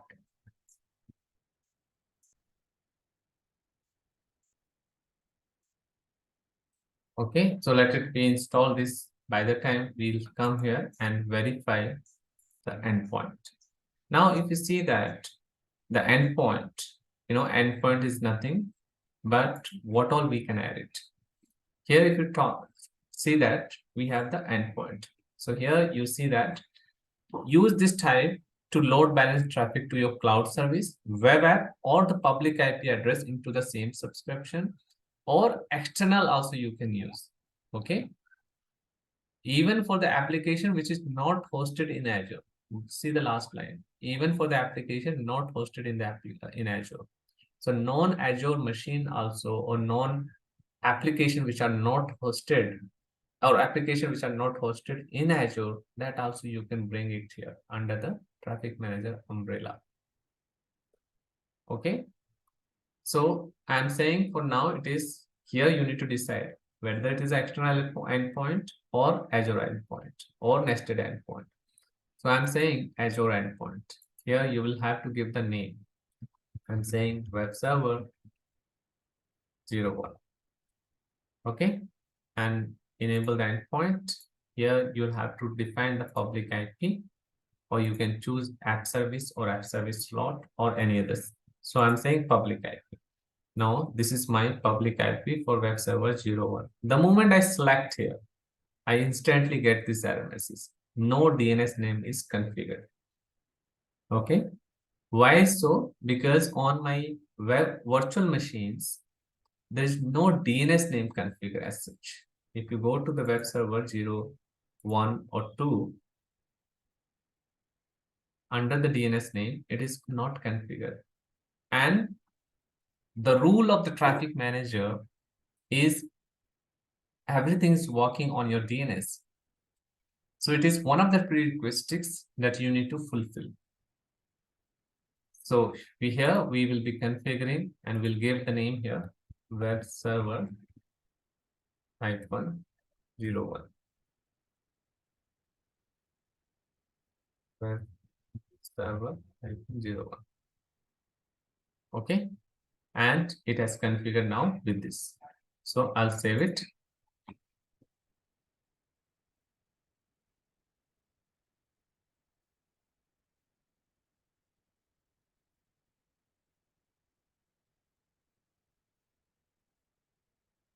Similarly, I need to configure for other two as well.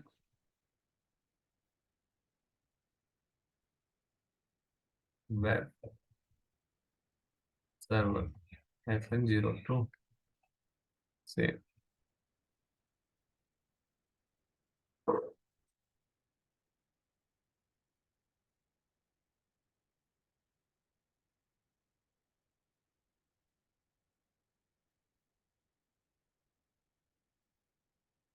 And finally, web server 03.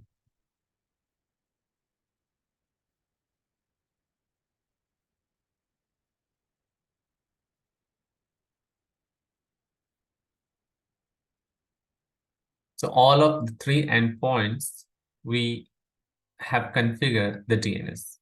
Okay. And here the IS is still getting installed.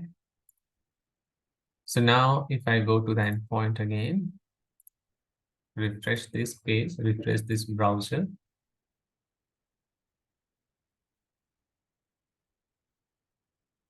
and try to add it. I'll say the web pool. And first one is public IP. I'll say 1, enable, add it. Okay.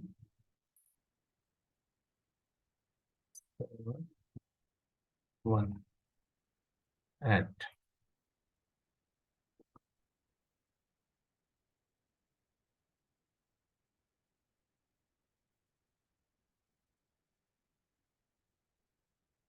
So one I added, another one also I'm going to add it.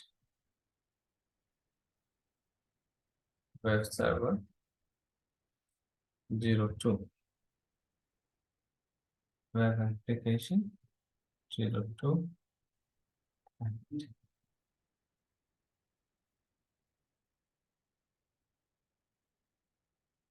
Okay, a third one also I'm going to add it. It is web server -03.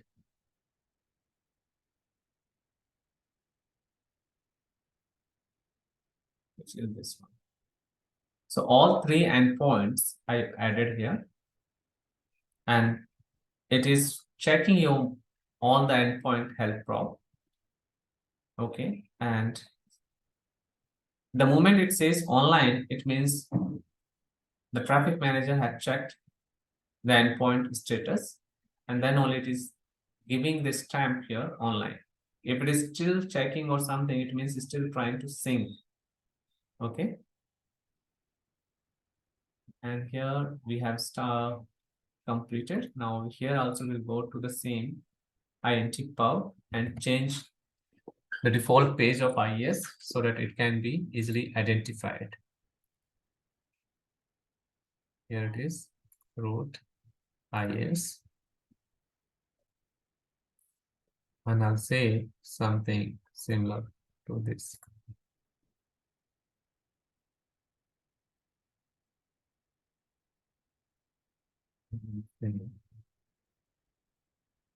This is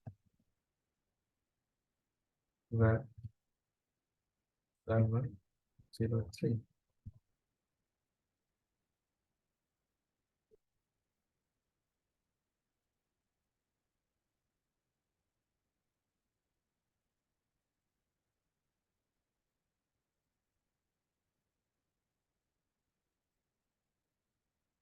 Oh.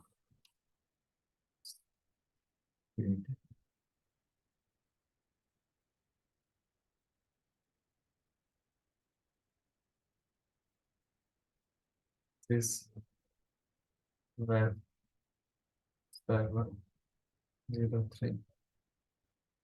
Okay, and save it. We'll verify once web server 03 whether we are able to open it. This is my web server 03. Let's verify. So it is working, right? So now under the traffic manager, you see that all the three servers are up, the endpoints are up and running. Under traffic view, you will have to configure it. It is not something that's configured by default. Under the configuration, we have seen that by default, it had taken something called performance base. Now, if I change the priority, okay, and here I'm going to give the priority 1, 2, 3 like that. Okay. Probing interval is 30 seconds. I'm going to change it to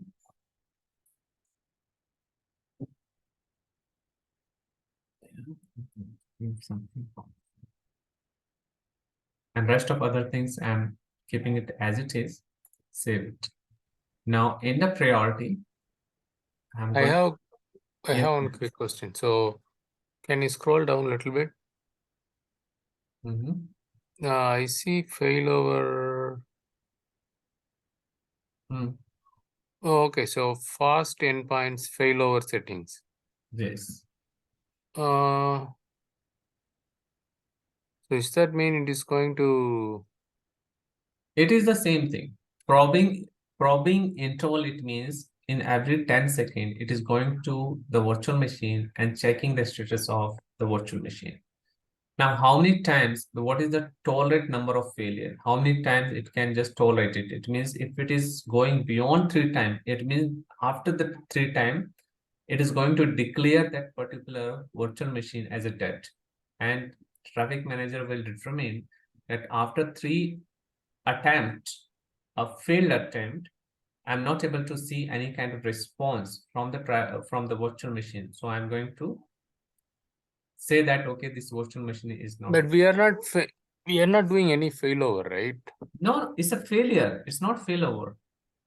No, that's what. So if you see them above, This is like, how actually, because the failover, it means failover is happening from point number 1 to 2. See here, now if you see the endpoint, the priority has changed. 1, 2, 3. Now suppose if my web server 01 is down, then it has to go to the web server 02 and 3, right? So failover is happening. That's why the configuration is there. okay. Right Usually, now. Mhm. yeah, usually failover is something like No, this I is don't what, know. this is what actually we configure as part of the configuration because we have chosen the priority. Now, what happens is, now if you see and try to connect to any of, traffic manager profile, okay? Let's try to connect now.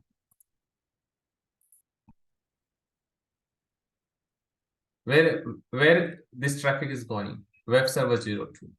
Even you open it at your end, okay? Here it is. Open this at your end. Guys, please open everyone and see that. By default, irrespective of any browser you open it, you will see only web server 01. Okay. Now, assume that your web server 01 is down. So, of course, the traffic manager is doing the failover part. Here, as per the configuration, here, it is a routing base. Routing is priority based, sorry. So you have a priority number 1, 2, 3. Okay. Now from here, I can always change it. I can change it to this one. Now web server 01, 02. I thought failover is something like a functionality of so here web server 1, web server 2 is two independent web servers, right? That's what my understanding is. So failover is something the web server 1 functionality is taken over to the web server 2. Let's say I have yahoo.com in web server 1 and then so let's say yahoo.1 is down, then yahoo.com move to web server 2. That is failover, right? Yeah, it is a failover. So that's what it is trying to do. Traffic manager, the role of the traffic manager is to do the failover part. If something which is not there on the web server 01, because it has the priority. Now, what happens is everything you open it, by default, you have the set the priority 1, 2, 3. Now, what happens your web server 01? Suppose it is not responding. Say I'm saying disable. Okay, suppose here this server is disabled or it is not responding. So it has to fail over, right? If suppose my 50 users are connected to web server 01 and all of a sudden my web server 01 down. So the traffic manager has to request them to fail over to either 2 or 3. So because we have the numbering in place, now suppose my one number is disabled or it is not responding. So what would be the end user response or reaction? See here, the moment I refresh, I have to keep on refreshing, it is on cache. But the moment I open a new window, I'm going to web server 02. So the failover slightly, I mean, of course, it is not literal failover, but it's a kind of technical failover. It's happening. The same URL is going to the web server 02. In the similar manner, if my virtual machine or my web server 2 is also getting down because of any reason, because we have the numbering or priority in place, it has to go to this sequence. Yeah, no, I got it, but my understanding was failover is something the whole functionality is moved to the available server. But looks like in this case, at least to my knowledge, web server 1 is handling different. All these are 3 different web servers, right? Probably, like I said, Yeah, the it is a previous three example, different, yeah, it is a three different server, but they are part of the same website. they're part of the same website. Yes. Okay, so let's say a web server 1 is yahoo.com, web server 2 is google.com. That's what I'm running right now. Let's assume. Our website 3 is something like, I don't know, some ebay.com or whatever. So Mhm. let's say web server 1 is down, which is yahoo.com is down. So web server 2 already is running google.com. So yahoo.com move to No, but in the this website. case, it's not going to making. I mean, it's definitely it's not going to make any sense, right? Because it's a altogether you're talking three different website, and I'm saying that Yeah. be only one website. Okay, so one website runs on all three servers. Yes. So it's like one website, say for example, it is a Microsoft.com. So when you have the Microsoft.com, you will be segregating or distributing this Microsoft.com to multiple hosts, right? And suppose if any of the one host is down from any of the reason, it is eventually making no different on this website. So one application is segregated, it's hosted on multiple websites to provide the load balancing, to provide the feature the way we are discussing right now. And one good feature also you will see in a while, which is called performance-based routing. Okay. So now your priority is number one, which is down. So it is already it is failovering to the another things. Remember, this is what we talk about. Priority number one. So here it is user. I am the user which connected to this. It goes to the recursive DNS query to traffic manager. Traffic manager check the health status and it identify the priority number one is disabled. So it send back to the query to the user asking them to directly connect to this endpoint rather than coming back to me because this is the one which is running right now. So user is connecting to this UI.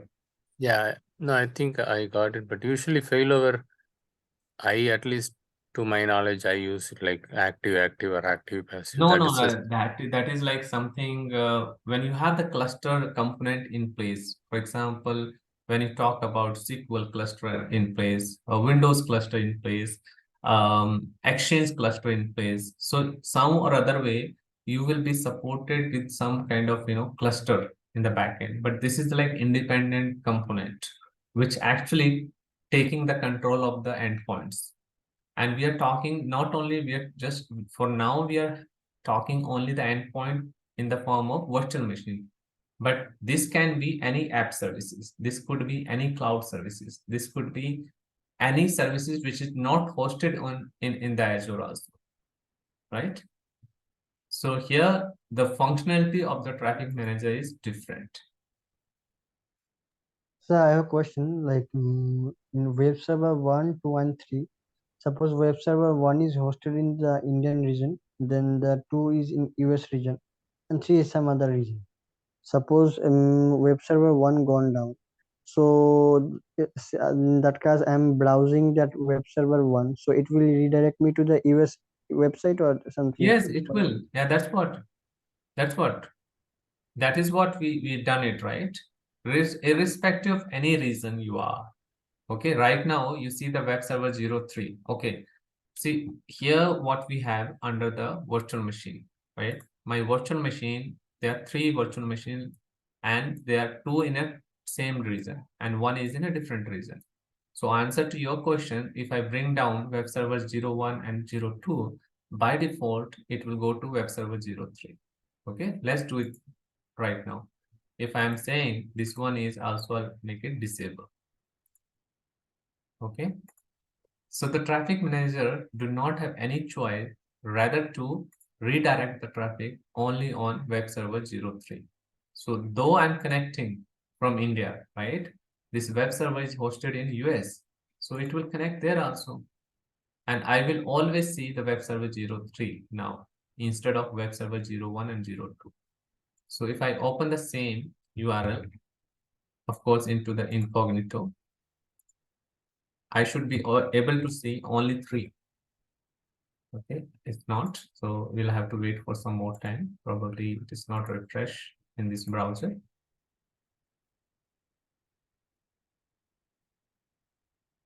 Only 1 is active right now. Okay, so let's see now again. 02. Rather, it has to be 03. Yeah, now it is.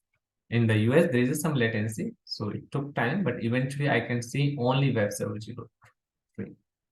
Now, if I open the same URL in a Internet Explorer also, here, I'm getting the same.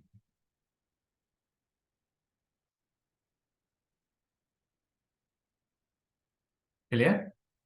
That is the routing method what we have it from the traffic manager. Now, one more exercise what we can do is changing. Let's bring it, enable all of this. Saswat, is it clear for you? Yes. Yeah. So we'll update, enable this endpoint again. And again here as well.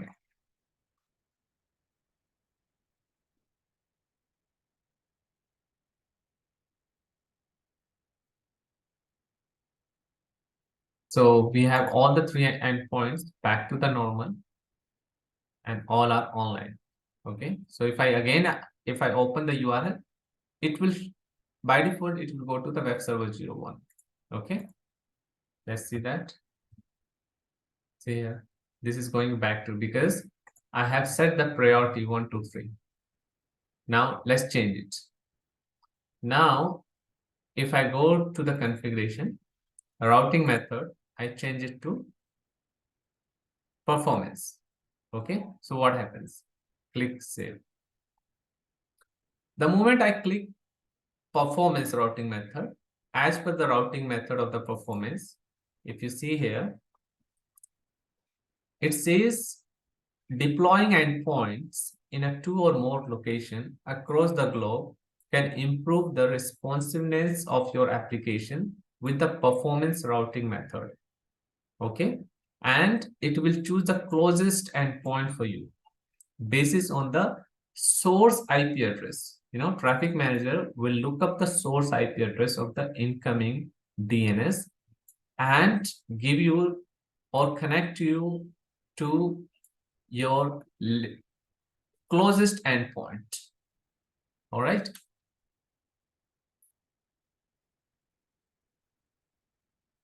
Yeah, okay. Now, just give me one moment. So let us finish this performance also. So here is the traffic manager, return the endpoint into the DNS. Now, in our batch, Muru is based out in US. Okay, we are from India. Now, if I try to connect the same URL, it will either give me the web server 01 or the web server 02. But for Muru, once you connect the same URL, I think I've already pasted in the chat window. If not, Muru, you can try it. You will always see the web server 03. You will not see the web server 01 or 2 because Yeah, it changed the routing method to performance. Because of performance, it is calculating the incoming source DNS IP address. And since you are very much close to the US, you will always see the endpoint, which is configure web server 03. And web server 03 is the West US region. You will not see web server 01 or 2.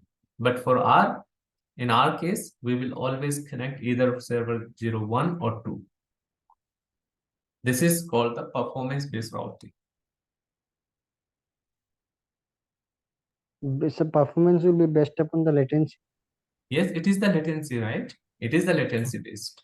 Here it is you see that IP range, 15 second, 75 millisecond, and 150 millisecond. But what happens is, suppose web server 02 is down, where Muru is connected. So again, there is no choice for the traffic manager to give you or give Moru either web server 0, 1 or 2, because now performance will definitely come into the picture, but right now there's no option. So irrespective of latency, it has to connect at least one of the endpoint. So it will connect one of the endpoint.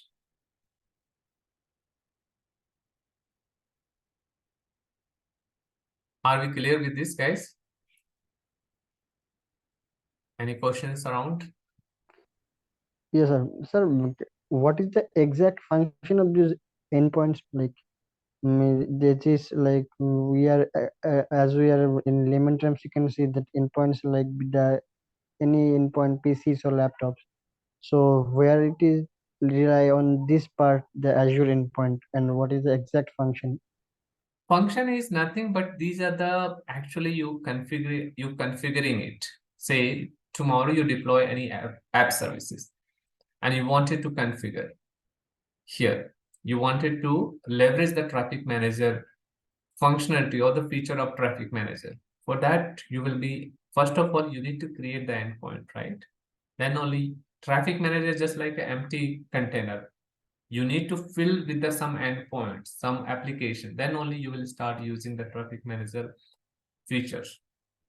So endpoint could be a server, endpoint could be your app services, endpoint could be your non-Azure virtual machine, anything.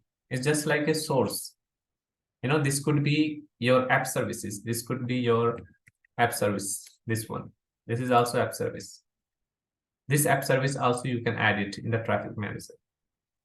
It's like SaaS based. This is like completely SaaS based. You do not need to deploy any sort of website the way we have deployed it for our virtual machine. It's just a kind of ready-made package. The moment you deploy the app services, it will come with the URL. You just need to add it. It's just like, customize a website for you, a ready-made website for you. You just need to change the configuration and the parameter here and there. Okay, we will be doing the app services. It is our part of our curriculum.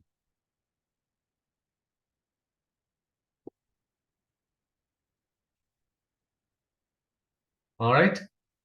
Okay. Coming back to the use case of the priority, it's like RK for you. In a real-time environment, we will be actually giving the number, the number. And if you see that in the traffic manager here also, they have given a priority when to use this. Here, priority. And the priority, you can set it from 1 to 1000. A lower represent the higher priority and the higher is the lower priority. Okay. Now, when we use this priority, you will be having some, high capacity server. For instance, you have a 3 or 4 endpoints or the servers, and you feel, okay, maximum of the users should connect to the server A because server A is configured in my data center and it has the high compute capacity compared to other 2 servers. Other 2 servers are there, but it is just to support server A. In case server A is highly loaded, so I should be distributing the traffic, otherwise I would be just having one of the server which will take care of everything. So in that prospect, we will be choosing the priority routing methods. Okay.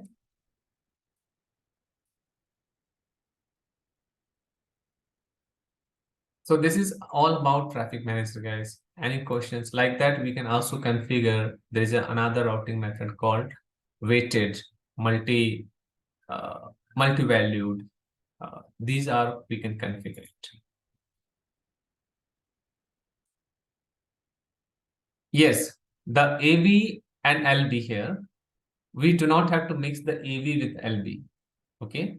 This is the third kind of load balancer which we talk about, and the traffic manager is a most robust load balancer type in the Azure, I would personally say, because it works on the global level.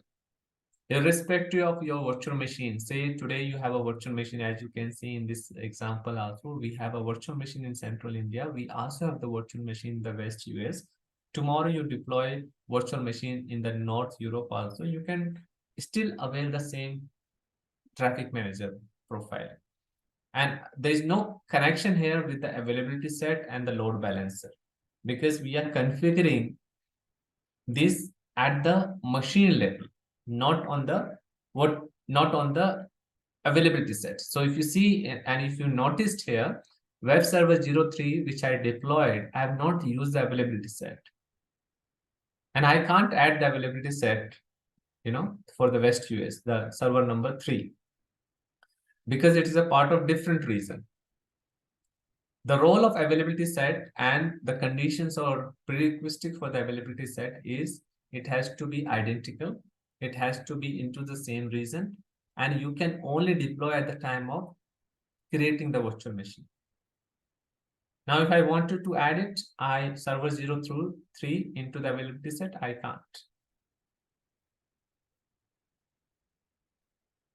So do not mix the concept with the load balancer and availability set. Both are poles apart.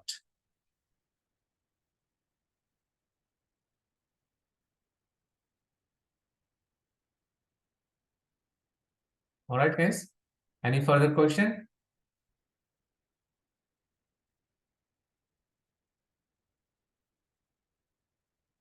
Okay.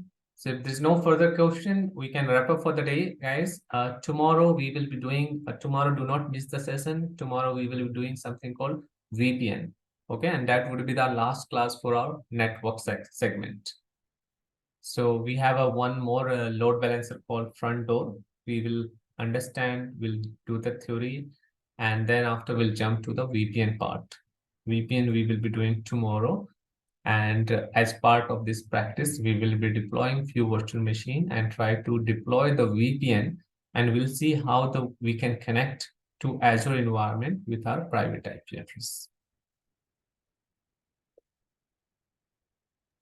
So once this network segment is over, then we will be, going a little fast. And this virtual machine section and network section, what we completed or we will be completing tomorrow. So collectively, or technically, we are almost 60% to 65% of the course we have completed for AZ104. Then we have identity, access management, storage, backup, automation, monitoring section. These are there, but these are like, small topic. It's not so vast as we have seen. Active Directory is in this part or Yes, it is part of this. Azure Active Directory is a part of identity access management. It's a part of. And tomorrow topic you said VDN or VPN? It's a VPN, virtual private network in Azure.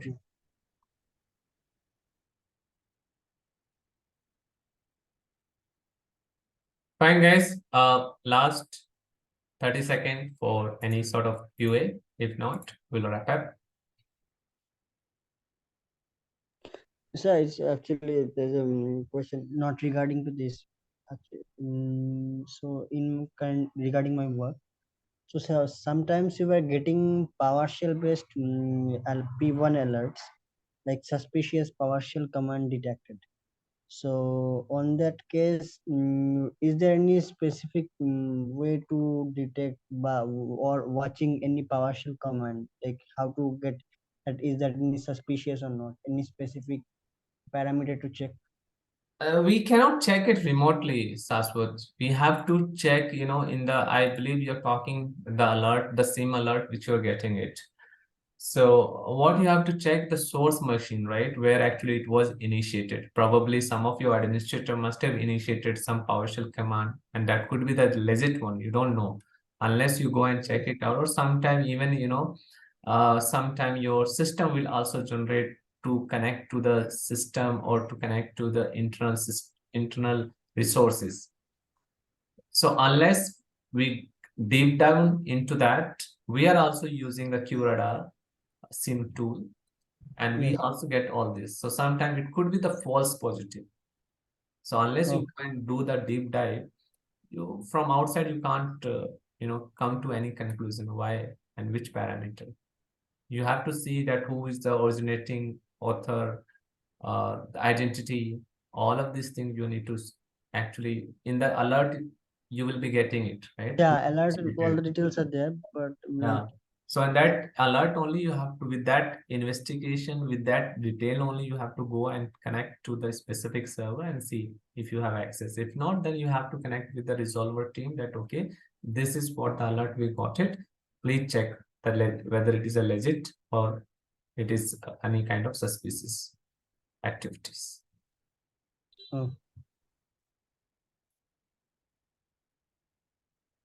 Fair enough, guys. So we'll meet tomorrow at the same time. Try to be on time, at least 2 to 5 minutes here and there. We can definitely compromise. But if you're not, I'm going to start the recording, to be honest. Maximum 5 minutes, we can wait. Thank you. See you tomorrow, guys. Good night. Okay, thanks. Bye. Bye-bye. Yeah, bye.